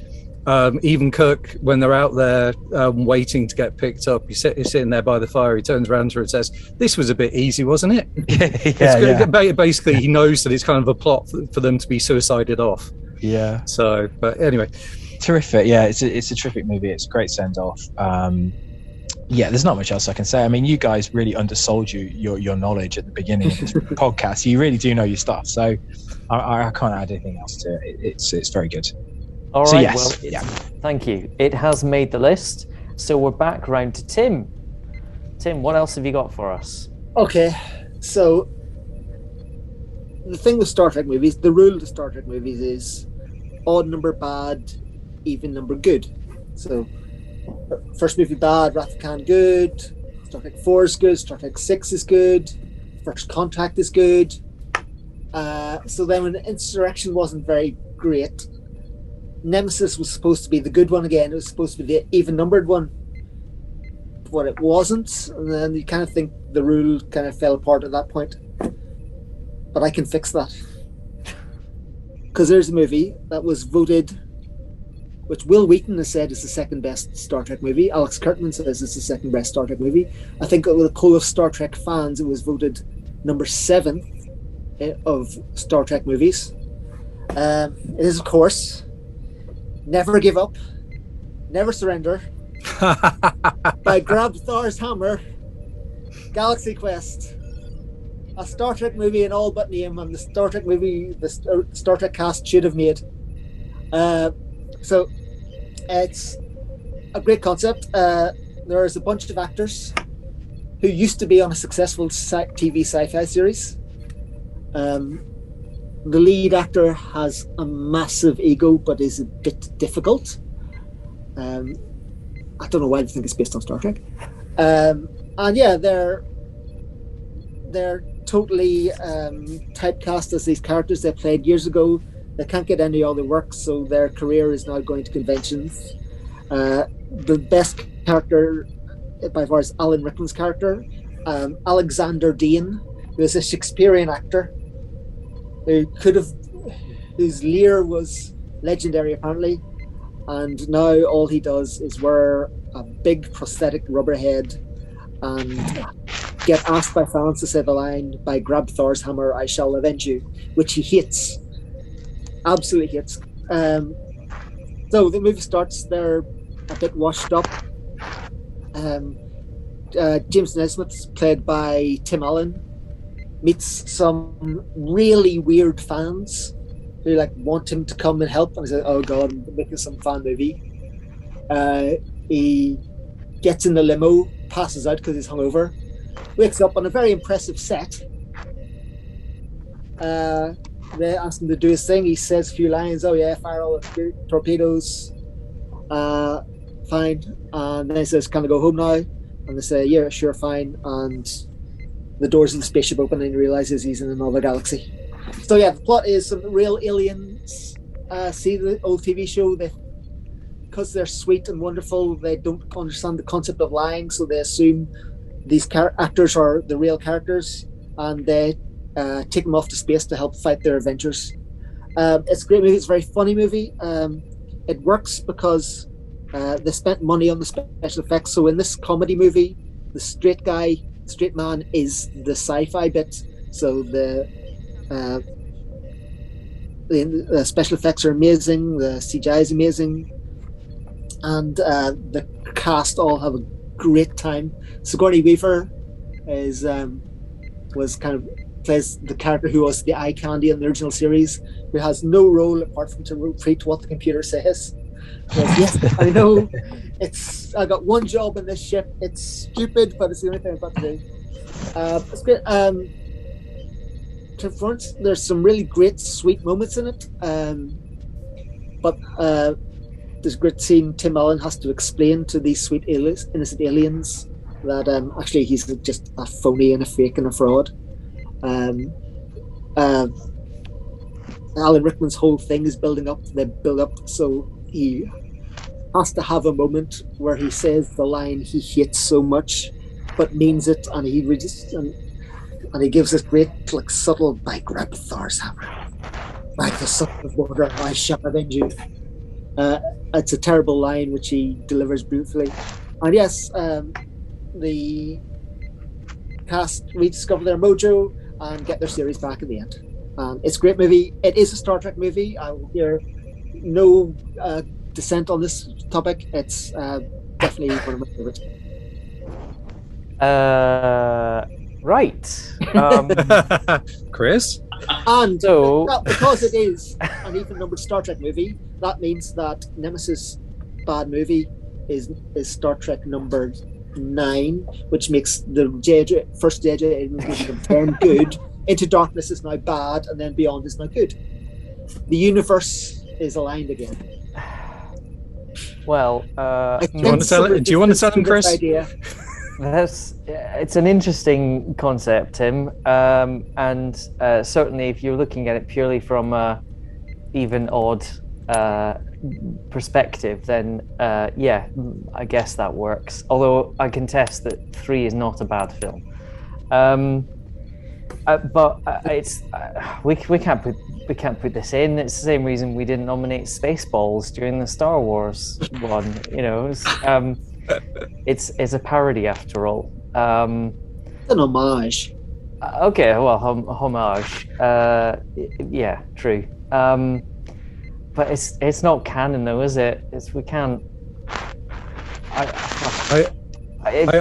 Tony. I think Tim's right in every aspect, apart from it's not a Star Trek film, so I'm a no. It is brilliant. I love Alan Rickman. In a poll of Star Trek fans, it was voted number 7. Well, they're wrong. Really?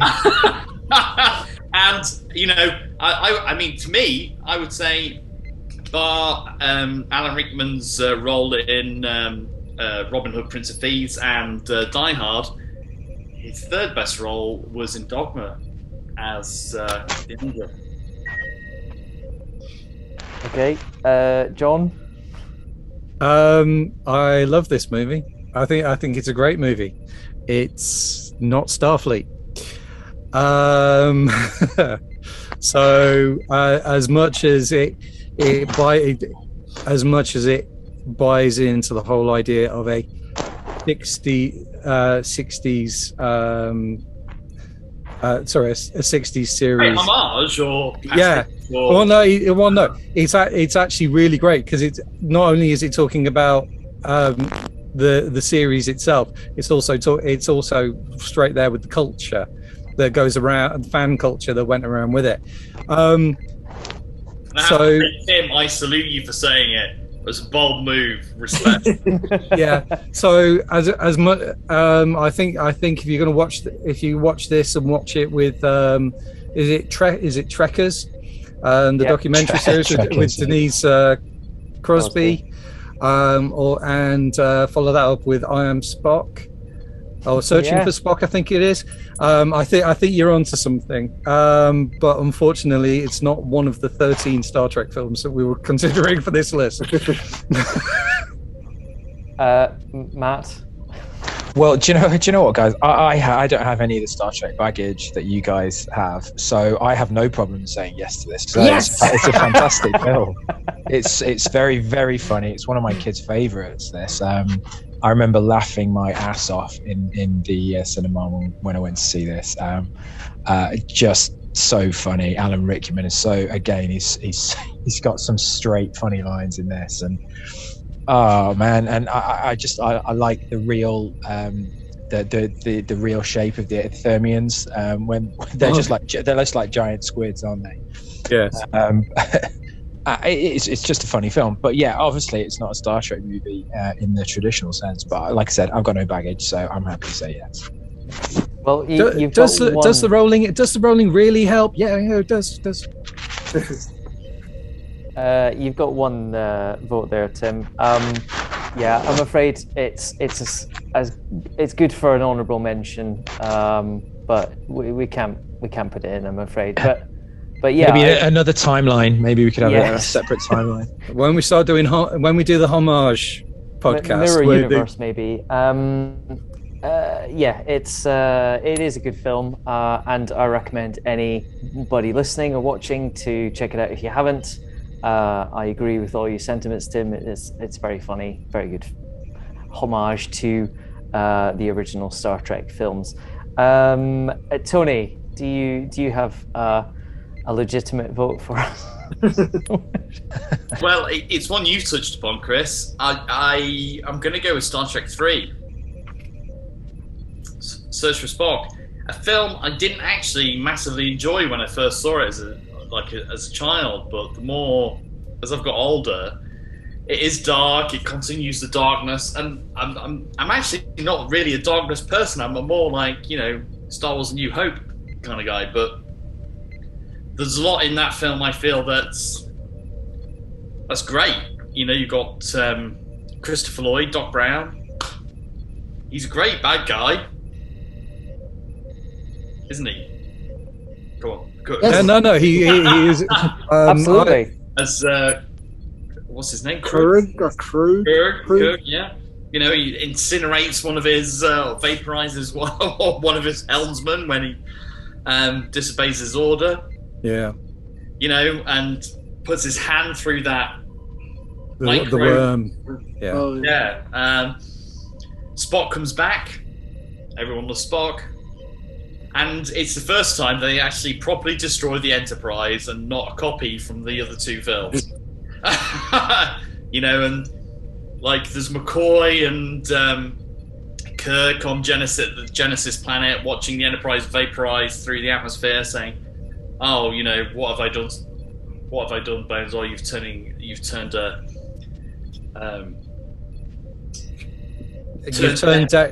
death into a fighting chance for hope," or something like that, right?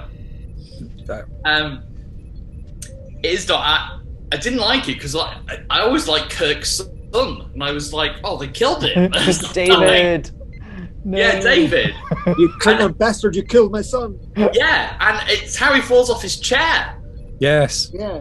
The captain's chair, you know, and like when him, Scotty, and Chekhov are like setting the Enterprise on self-destruct, you're like, yeah, fuck you guys. When they've been on board, so yeah, I guess Kirk's next chapter when we were on about the Wrath of Khan and his next adventure. His next adventure was very unexpected and probably not one where he would have chosen himself. But he did what he felt was best for his friend. And I guess in the end, what you can do in life is do what you think is best. There ended the story. All right. Well, Star Trek 3: The Search for Spock. John, are you a fan? Yeah, I am. I think the whole odds and evens can be a little unfair. I mean, granted, it's not Wrath of Khan, but it's not Final Frontier. And again, it's in my top 7. So I like the idea. I like the fact that Uhura puts the guy in the cupboard. I'm looking for a bit of adventure and excitement. In this case, well, here's your adventure and excitement. Get in the cupboard. No, this is not real life. This is fantasy. Yes, exactly.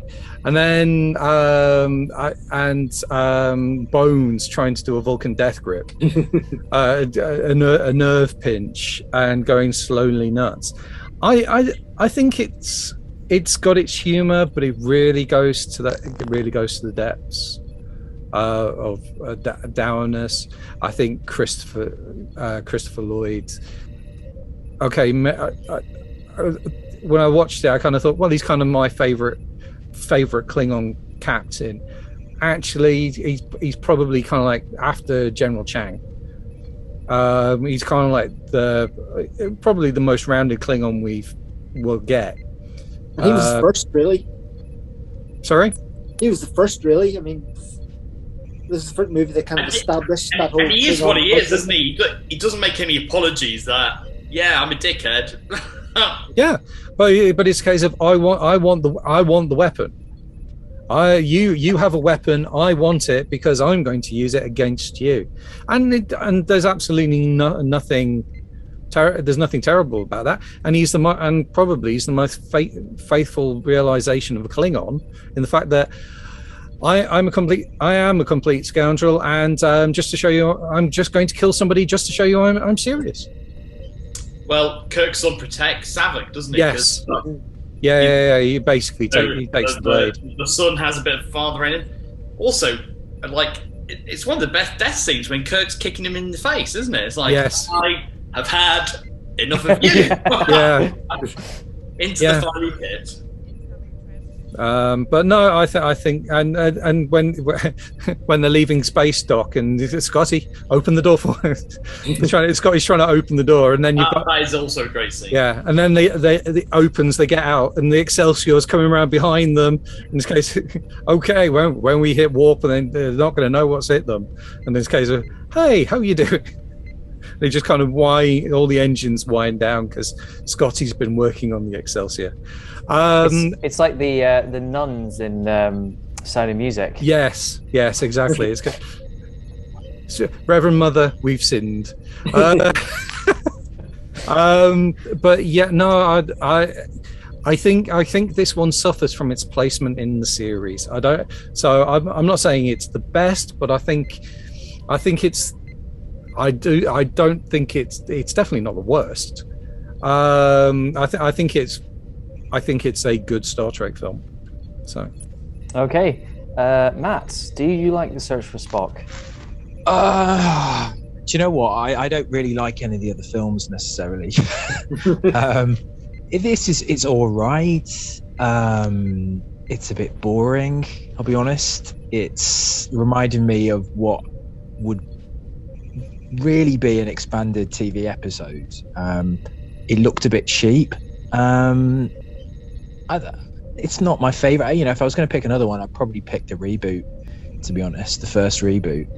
Sorry, not the first reboot, the first film in the reboot in the Kelvin timeline. So I don't really mind. If you guys want to put it through, that's absolutely fine. I'll say no. Okay. I don't know. It's just something I prefer the Star Trek films when they are more focused. I don't think this had too much focus on the resurrection of Spock, and you knew where it was going. That you've got the villain, you've got the foil in Christopher Lloyd, who I felt was a bit over the top. I think he was a bit kind of way too theatrical. He was a bit kind of stagey, not stagey. I can't remember. I can't think of the word that I'm trying to say. He didn't really grab me as a baddie should do. In fact, I thought his little puppet dog was the one that stole most of the scenes. To be honest, I agree. He was all right. But no. Okay. Well, it's a definite yes from me. It's number 4 on my list. I have a lot of love for this film, and I think it's a great sequel to Wrath of Khan. It follows on perfectly, and we see what happens on the Genesis planet when it actually starts to regenerate. I think Christopher Plummer is really good in this film. It's the year before he was cast in Back to the Future, he makes a great villain, and it really triggers character development for Kirk, and killing David, and then we get to see Spock having sex the first time. Pon farr. Yeah. A little bit finger action there. A little bit inappropriate. Yeah. He's very young and she's a grown woman. Yeah. And he can't do it into himself. Couldn't work out what all that shaking was about. That was quite weird. It's a yes from me. There was a deleted plot point. The reason Saavik isn't in Star Trek 4 very much is originally she was meant to be pregnant with Spock's baby after their Pon farr sexy time. Yeah. Oh dear. Yeah. Heard that as well. Well, Tony, it's made it in our number 6 slot. Tim, do you agree? It's not. Yeah, it's number 7 on mine, so it just squeaks in for me. Okay. Mainly because it's the middle part of that solid 2, 3, 4 trilogy. It has really good points. I think I like the whole sort of insurrection-y. They all go rogue a bit, and it's kind of like continuing that theme of sometimes the needs of the many don't outweigh the needs of the few, and so that's them kind of breaking the rules because of their love for their friend. Something we should have mentioned about Star Trek 2, right? That's a classic line. Yeah, one of the best lines throughout the whole Star Trek lore. But that kind of is a theme through these three movies until I think kind of they wrap it up in 4 that sometimes the needs of the one or more. So yeah, it's good. Like Christopher Lloyd's first scene in it is quite good, where it's like his beloved Klingon bride is telling him the Genesis information, and then she lets slip that she's seen some of it, and he just goes, "Unfortunate." And she goes, "I understand," and then he has to kill her. And, Christopher Lloyd's okay in it. I think he said in interviews he'd like to have another crack at it and thinks he could have done better. I agree with Matt. It looks a bit cheap, especially towards the end with the Genesis planet. It's just, you can tell it's a soundstage. So although it's probably more expensive than Wrath of Khan, the special effects look a lot cheaper.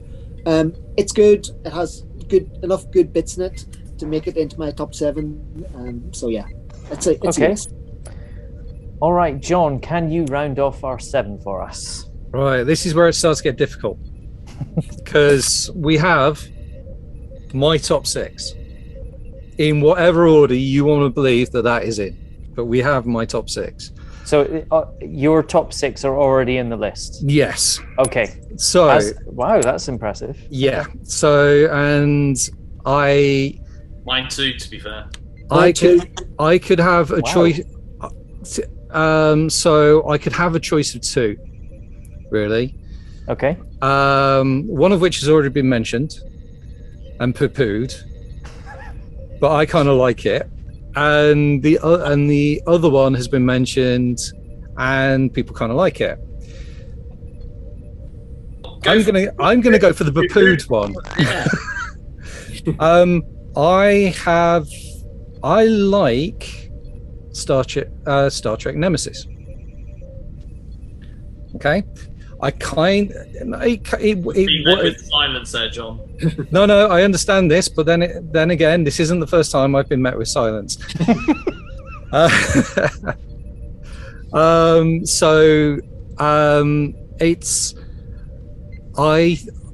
It's like we are kind of in the middle now. We are in the middle of the Star Trek films. I don't think this is as bad as people think it is. Tom Hardy. It's not Star Trek 5 bad, but there's some good bits, but yeah. I think I prefer Star Trek 5. Ooh. Wow. Even though it is obviously a much worse movie, but Star Trek 5 is so bad it has some charm to it. Tim, can you go back in time and be on our video games podcast? Because that was a lot of them on there. I think this is not bad. I mean, it's kind of it's picking elements out, and actually the Final Frontier comparison isn't a terrible comparison. But I think they do. What I don't want to do is put up a defense which basically says it's better than the others. I want to kind of do it on its own merit. I think Tom Hardy is actually pretty good. I think as kind of like a young evil Picard, you could kind of you can see that, and the whole idea. The whole plan was a bit shit, wasn't it? What, taking over the Romulan, the Remans taking over the Romulan Empire? I'm going to clone Captain Picard. No. 20 years before. Yeah, but they did that with Tasha Yar in the TV series. Clone her. That was very different. No, it's the same. It's a clone implant, but it's still the same. It's still the same idea, and the fact Yesterday's Enterprise was one of the best episodes of the original TNG. So yeah, but so the thing is, I think it's a good story. I think it's kind of like it's trying to do Star Trek 6 in setup. The political turmoil, a takeover of an old enemy by a local enemy, falling into a political situation that they shouldn't be part of, but have been dragged in because of Chiron. You get a baby Data as well.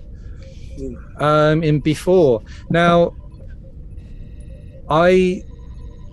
it's got the wedding at the beginning. Data doing his whole song and dance routine. You can kind of tell that Brent Spiner wasn't long for this franchise. It's because let's get it all in because I need a job after this. But again, we're talking about age and being obsolete and being replaced. And are you replaceable by a clone? We have the dodgy Riemann mind rape stuff with Deanna, and I understand. Again, they've already done that in Next Generation. Yeah. So I mean, but this, I don't think it's terrible, and I don't think it's bad. I think it's a mid-level entry Star Trek film. Okay, well, that's your number 7 nomination, Star Trek Nemesis, which is the last Next Generation film. Matt, what do you think about Nemesis? Yeah, there's not really much more that we can say about the leftover films. Because I'm not a huge Star Trek fan, I suppose I can view these films slightly differently. In itself, the plot is pretty good. I don't mind the plot. I think I quite enjoy it. I didn't have any of I've already said, I didn't have any of these pre-existing episodes that had similar plot points and storylines. I think Tom Hardy's pretty good in it. It's definitely the second best of the generation sequence. Yeah, that's fine. I genuinely think there's only about 6 movies that are worth putting in a list. I don't think we need a 7th one, but if we're going to put one on, why not be Nemesis? Yeah, I don't mind. I'll probably end up saying yes to somebody else's, but yeah, all right. I'm better off getting an opinion from somebody else. Yes, from Matt. Okay, Nemesis. Now, I didn't have this on my list, John. I still have 2 other films. Okay. Yeah, but I do like Nemesis. I remember seeing it in the cinema. I didn't come away thinking that was, that I didn't come away from the film feeling the way I did after Undiscovered Country. I didn't feel it was the best send-off for the Next Generation crew, but I did like Tom Hardy. I liked the fact that I liked the wedding at the beginning. I liked the fact that they actually finally gave Riker the Titan, his own ship, which then carries on into Lower Decks. I liked the Enterprise again, the ship battle. Against the other 2 that I have, it's 6.5. So I'll say yes to Nemesis. Yeah, why not, Tim? Well, I've run out of Star Trek movies I like. I kind of see your point, Jonathan. There's bits in Nemesis I really like, but they're outweighed by the bits I really hate. The bits where Tom Hardy's really good in it. I felt bad for him because after the bad reception this movie got, he kind of went off the rails a bit. He was very depressed and hit the bottle quite a lot. Tom Hardy did. Yeah, he said he woke up in bed with tons of different people at one point, didn't he? That explains a lot. Wow. They didn't let Jonathan Frakes direct this one, and as he loves to point out in interviews, this was the first Star Trek movie that didn't make money. It's nearly good. I think the plot's really good. When it came out, I said, "Oh, it's good that they're finally making a Romulan movie," because they never really used those in the movies. The ultimately didn't, did they? Because it's a Jean-Luc Picard movie. Yeah. So the big battle at the end is quite good, and the bit where they ram the Enterprise into the ship, that's really good. But this movie is ruined by Brent Spiner, and not necessarily his fault. It's just if they hadn't had the whole Data B4 plot thing going on, they could have had room to actually develop the good plot that they had. But instead, they wasted like a third of the movie doing a dune buggy ride around this planet, just picking up bits of android that are. That was Patrick Stewart's insistence. He wanted to do that, so that's why they put it in. Anyway, it wasn't very good. He was wrong. Yeah. It's better than the captain's yacht. Yes, true. It wasn't a Dune I'm not sure I agree with that. It's just the whole data plot kind of takes up too much of this movie, and then kind of takes away from the actual good plot that they should have been spending time I developing. agree there. Yeah, I agree there. The whole tension of the end movie, the whole big bit where the death of Data is ruined because they've already got B4 there and they've downloaded Data's memories of it. So the next movie, if they want him in it, they'll just reboot B4 to be Data again. Yeah, but Star Trek 2 again. So that ruins all the tension of the movie. Yeah. Can someone explain to me? I thought Romulans were ancestrally related to Vulcans. Right. They are, yes. yeah. Basically, they have a common ancestor. So the Remans are they Romulans as well? Yes, they are. So there were two planets, Romulus and Remus. And they evolved differently. So is Vulcan in the same solar system? No, but they would have been again common ancestors. So they may have started. The ancestor may have started on the same planet, gone in two separate directions. When one got to Vulcan, they stayed there and became Vulcans. When the other branch went, they went to Romulus, shall we say, and then a faction would have gone to Remus, and they would have then developed separately. The Vulcans and the Romulans, the Vulcans, the race as they were before, they split because the Romulan side were too violent, and the Vulcan side, they chose not to have any violence and it's emotion. Yes, be about introspection and thought and peace. And that's when the two species kind of diverged. The bit I really hate with this movie, not just the mind rape, which is creepy, but very creepy, isn't it? It's very creepy. Nobody wanted to see Riker and Troy have sex. You don't. You see him get his beard scraped off. And do you mind? I've kind of gone for the Riker. I've gone for the Riker. That was interaction. No, there's a whole scene. Sorry. He's got top off, and Jonathan Frakes refused to have his back waxed for that scene. So some poor digital effects artist had to digitally. So they did a Henry Cavill on Jonathan Frakes' back. Yeah. Or a cat's arse is in Cats. Wow. So I said we've run out of good Star Trek movies, and I think there are less bad Star Trek movies than this. So I'm going to say no. Ooh, I'm curious to know what that is. It's still 3 votes though. So. No. Really? Yeah. I'm with Tim. Troy and Riker having sex. Yeah, let's go for it. I don't care if he's got a hairy back, but this Nemesis cannot go on the list, surely. Okay, well, Tony, what would you? Let's just put this to the group then, as this is the number 7 position. I'm happy for it to be a general discussion, and if we can come to a consensus over which pretty rubbish Star Trek film deserves to be in the last position, then... Oh no, you're going to have to put an 8th on, I'm afraid. Well, I mean, the 7th has just gone through. It's got 3 votes. You've got to let it on. So therefore, you'll have to go for an 8th and put the other one on that you want to put on. All right. Well, yeah, that's fine. We'll have to vote it out come the end. I'm telling you now, I would take Generations over Nemesis. No. Definitely, easily. No. That's so Generations has many problems. A couple of which is it should have been Spock and McCoy on the bridge of Enterprise B, and Captain Kirk should have died on the bridge of an Enterprise. But the cinematography in that is great.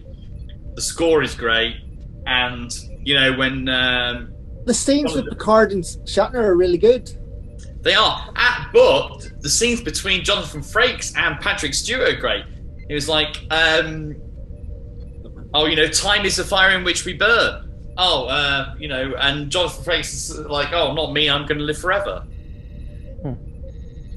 Brilliant. Okay, you're so all paused, Tony, I'm guessing my internet you're saying Generations. Matt, Insurrection is better. Your vote next. Insurrection's better than Generations. What am I voting on? And better a number I 8 would take slot. it. I would take it. Have you got a number 8 for us? Well, I'd go for the reboot over any of the other two next generation films. But as I said, I you know, for me, I just Insurrection I found was absolutely terrible. That was my second worst film out of all 13. I did not enjoy that one at all. So yeah, my choice would be the reboot, the first one. The reboot, yeah. Elvin. Okay. Yeah. I vote for the reboot because, you know, there's lots to be enjoyed in it, and the casting is brilliant. For the casting alone. Is very good, yeah. Well, okay. So my number 6 is actually the 2005 reboot.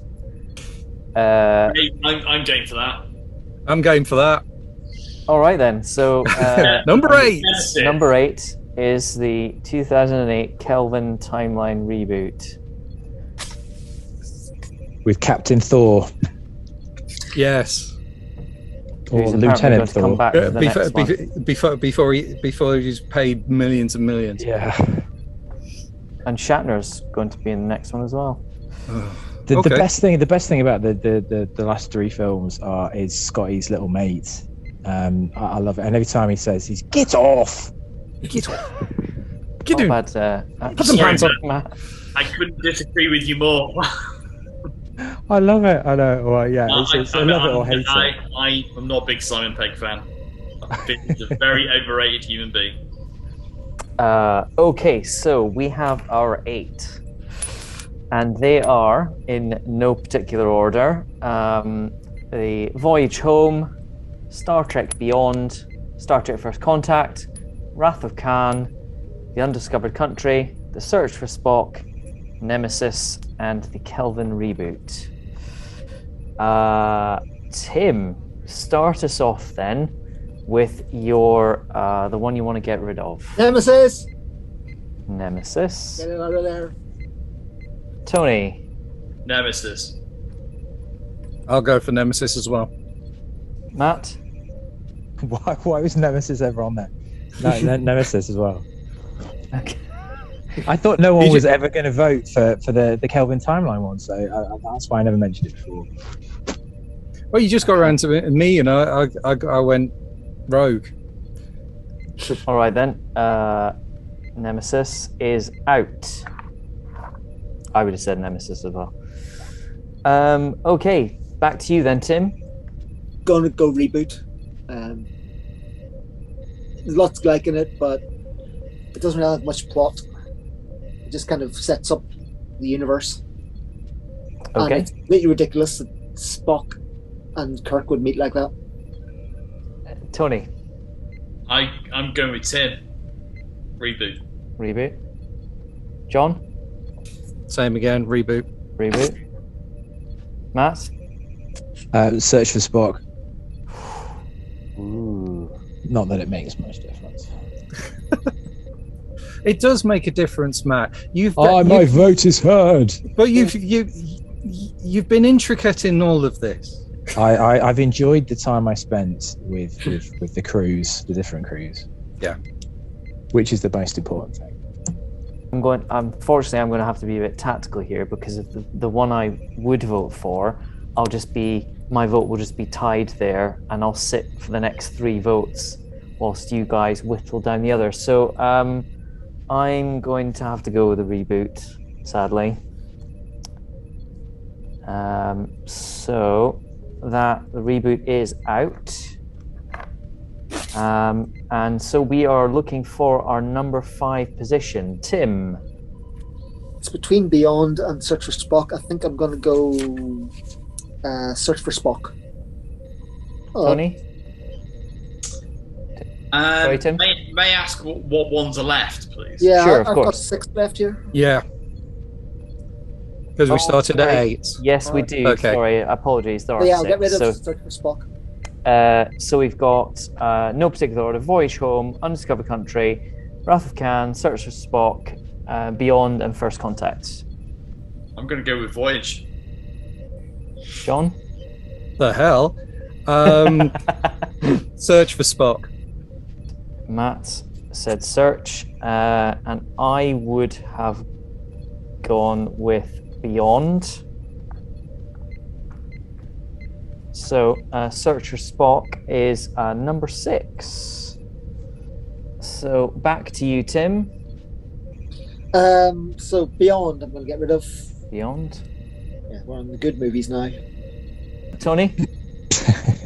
Well, I voted Beyond out in the last one, so I'll go Beyond now. John? Voyage. Voyage. Matt? Beyond. So Beyond is number 5. So number 4, Tim? I'll give number 4 to number 4, so Voyage Home. Voyage. Tony, your Voyage. Yeah. John, your Voyage. Matt? Yeah. First Contact. And I'm going to say...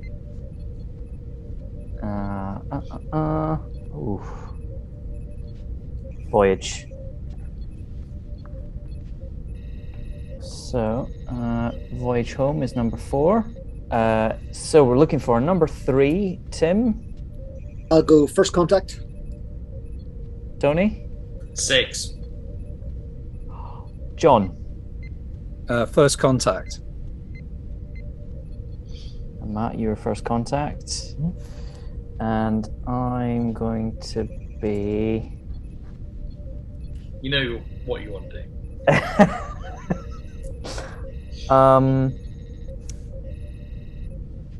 Wrath of Khan, Undiscovered Country, or First Contact? I would have said Undiscovered Country for number 3, but it with 1, 2, 3 votes, First Contact is our number 3. So, gentlemen, we are looking for our number 1. I mean, let's be honest. Everyone's going to do Star Trek 2, right? So just confirming then, it's between the Undiscovered Country, Star Trek 6, The Undiscovered Country, Star Trek 2, The Wrath of Khan. So, Tim, what is your number 1? It's got to be Wrath of Khan. Okay, Tony? Amen. Wrath of Khan. John? I'm in it for the biceps. Wrath of Khan. Monteblanc's moves. And Matt? Well, do you know what? My top 4 was this top 4, but without with First Contact switched around with Voyage. So yeah, Khan. Excellent. Okay, and yes, I would also put Star Trek to The Wrath of Khan as the best Star Trek film. So that makes our number 1 slot. So going from 5 to 1, Star Trek Beyond, number 5. Star Trek 4, The Voyage Home is number 4. Star Trek First Contact, number 3. Star Trek 6, The Undiscovered Country, number 2. And Star Trek 2, The Wrath of Khan is number 1. Oh, Play the sting!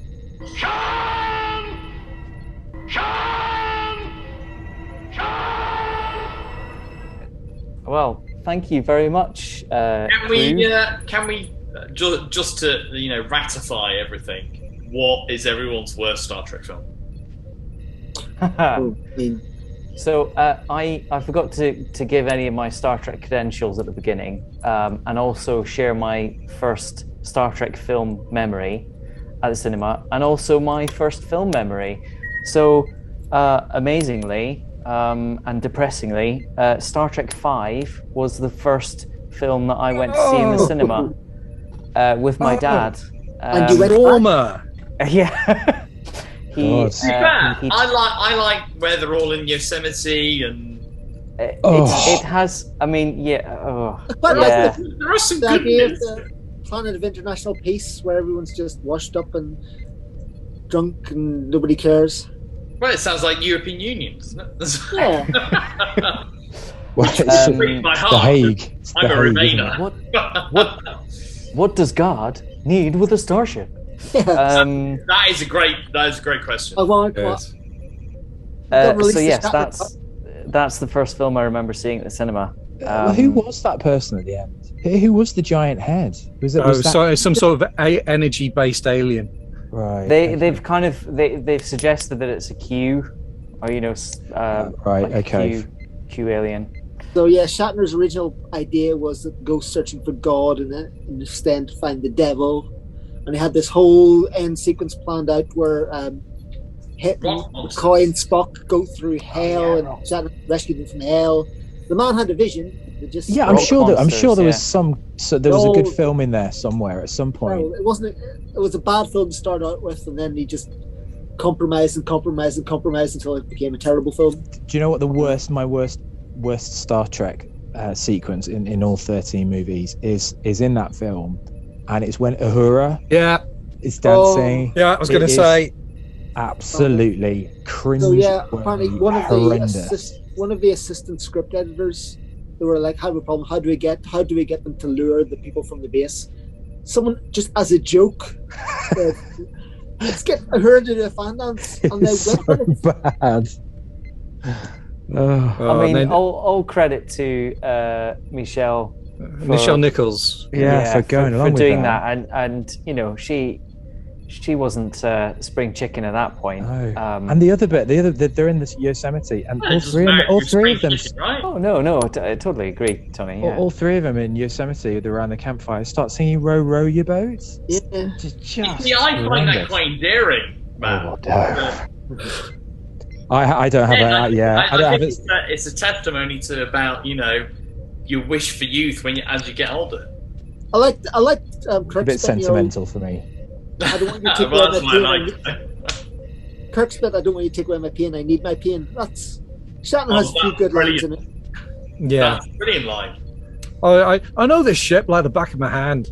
He can sell any line. I mean, like Shatner. I've found newfound respect for Shatner through watching these films again. I do think he's a genuinely a terrific actor. So Nick Mayer, who did Wrath of Khan, I think, he said the secret to directing Shatner was to do multiple takes. So he just does it again and again and again. Eventually he gets bored and starts experimenting, and he will randomly come up with something that's actually good. Yeah, he starts doing Lucy in the Sky with Diamonds. Yeah, Matt, what you need to watch is TJ Hooker. Oh, I remember watching some of that when I was growing up. Yeah, some repeats. Yeah, I loved it. Yeah, I remember it being very good, very good. And what was the other thing I was going to ask? I was going to ask a question about the law. I can't remember. It'll come back to me in a minute. No, it's all right. Go on, carry on. Sorry, law. The lore of the Star Trek. There was something that I was going to ask a question about. Oh no, it was the history. I read somewhere that Shatner was a bit of an arsehole to some of the crew. Yeah. I don't want to call the guy out, but George Takei confirms that, doesn't he? Is like they're not friends in any way. They all hate Shatner, and he's. Well, it's a weird thing. Like him and Nimoy are both arseholes, but in their own way. So Nimoy's supremely arrogant, but Shatner's just really insecure. So all the junior cast members hated him because he would always insist the camera was always on him, even when they were speaking their lines. He always made sure the show has to be about him. He has to be the most important thing because he was really insecure about his position. And then he got really insecure about Nimoy becoming a bigger star than him. Well, apparently they were good friends until a couple of years before Leonard Nimoy died. Yeah, and then Shatner didn't go to his funeral because he was at some Trump charity fundraiser.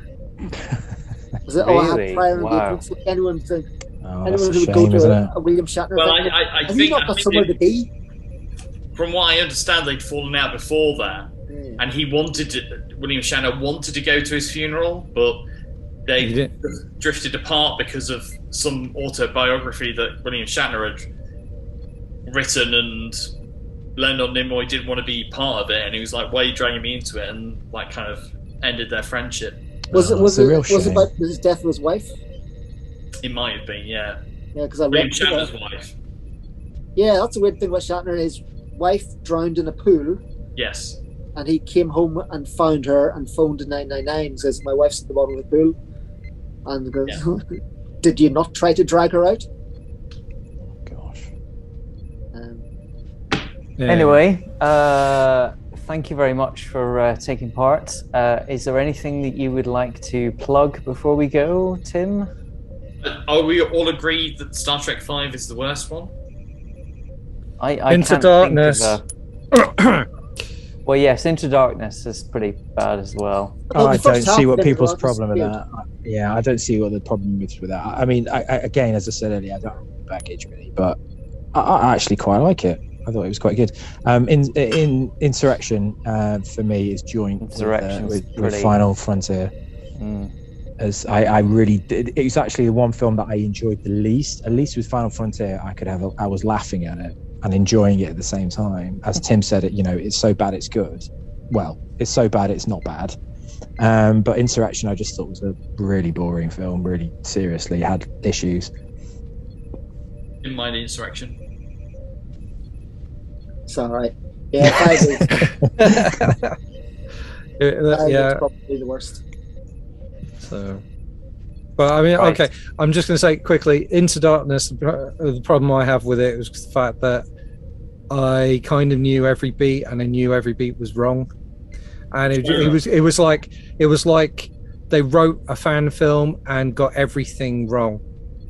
Yeah, there was no need to go back to that character. I think they could have easily just have gone in a different direction. And not got Khan back, because he was such a major part of the previous 11 films that there was no need to bring him back, to be honest.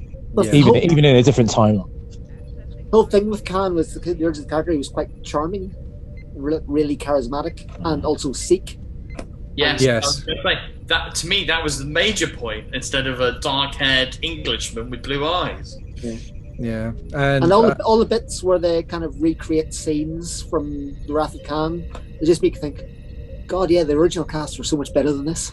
shall we just watch Wrath of Khan? And shall I stop this and watch Wrath of Khan? Watch Wrath of Khan instead. No, They had that's Spock doing the Khan bit, didn't they? Spock Yes. was doing the Khan bit. and they had Kirk doing the. But I mean, the fact is they kill that film from the beginning by saving the kid. The reason Noel Clarke goes and blows up the London branch of the Federation of Planets is because Khan saves his son by tapping off some of his blood and turning it into a serum, because you're giving Kirk a way out. Oh, Actually, yeah, I see what you mean. Okay, deep dive nerd. In that scene, there are Union Jacks outside the Federation building. Yeah, it's London. Yeah, but So that'll at be an this stage in alternate Star Trek, future for us then. do we still have nation states at this time? Yeah, indeed. And as every true Star Trek fan knows, there in that Union Jack there is the diagonal red stripes of the Cross of St. Patrick, and as we all know, according to Star Trek, Ireland is reunified in 2024. Well, there we go. Tim, you need to And write the presumably, next script. so this. That's why the Kelvin timeline doesn't really count, Tim, is all I would say. I would like to just give a slight honourable mention, geeky nod to Star Trek: The Motion Picture for its incredible 70s campiness, weird special effects, amazing cinematography, but one of the worst scenes about people dying, the transporter accident, right? Yeah. The thing that I kind of like now about it is the fan theory that V'ger is actually the beginning of the Borg. Borg, yeah. Heard that. And that the Borg being sentient ness started with Commander and Decker Decker. which I think is quite cool. But They made a there we terrible go. choice with the uniforms in that film. They were Yeah. Really 70s. I mean, There's so many shots of gentlemen's balls in the onesies that I didn't know where to look. And DeForest Kelly looks like he's just come off the disco dance floor when he comes into the ship. It's like I think that's part of his charm. I mean, I have to, having watched it again for this, I mean, I actually think that if someone took a pair of scissors to it, it's not bad. You could actually shave out. I think it's a 2-hour film. You took out half an hour of the special effects, because there's more than half an hour of special effects you can take out of that film. You'd actually make a very nice tight 90, and it would actually make all the sense in the world. And the thing is that director's good at that though, wasn't it? Yeah, just quickly, it's Robert Wise directing, but it's Douglas Trumbull who's also doing the special effects. Yes. So just as a quick nod to the fact that he's recently died at time of recording, just say that the special effects are actually really good. I don't know if it's the second or third film he did coming off the back of 2001. A Space Odyssey, where he actually built his career. He actually started at the bottom and actually worked his way up in the special effects department on that film, because he was there long enough to actually just climb the ladder there. And also Silent Runnings, his directed film, and this in particular from our genre point of view, and also for his film Brainstorm, which it's batshit, but actually it's kind of good in a very weird way with Natalie Wood. Oh, with Christopher Walken as well, and Jack Lemmon as well. But Douglas Trumbull, one of the good guys in special effects. Thank you, John. Tim, anything to add before we go? No, just rewatching these made me realize I love the original cast more than I thought I did. Yeah, there's just a real warmth and chemistry to the original cast that subsequent iterations didn't have. Like the chemistry between Nimoy and Shatner, which is born of animosity, I think it just really works and comes out on screen. So. Tony? I actually think the Next Generation cast had a great warmth to them as well. But, always pick the right actors, generally good films. We wouldn't be doing a podcast about them if that wasn't the case. Very true. Matt, anything to add? I enjoyed my time in the 23rd century, and the Next Generation was the 24th century, was it? Was it 100 years? Yeah, 100 years. I really enjoyed it. I thought I wasn't going to enjoy it as much as I did, and I'm pleased I stepped back into some of the films. So I'd recommend anyone who find themselves listening to this or watching it who have even a passing interest in any of the Star Treks, is to take our advice on these films and jump in, because it's well worth it. Well worth it. Not as bad as you might think they are. Well said. Thank you. John? Just quickly, we are on all the socials at 5on Film Podcast. You'll find us there. If you want to email us, we're at 5onfilmpodcast@gmail.com for emails. Find us on all the socials. You can leave us reviews on Anchor. If you go to our Anchor site, which is anchor.fm/5onfilm, you can leave us a 1-minute message, which if we get any, we'll maybe drop into our next one, or maybe we'll do a roundup in the future. Come talk to us. Thank you, everyone, for listening and watching. And that's it for this show. Live long and prosper. Peace and long life. Kapla.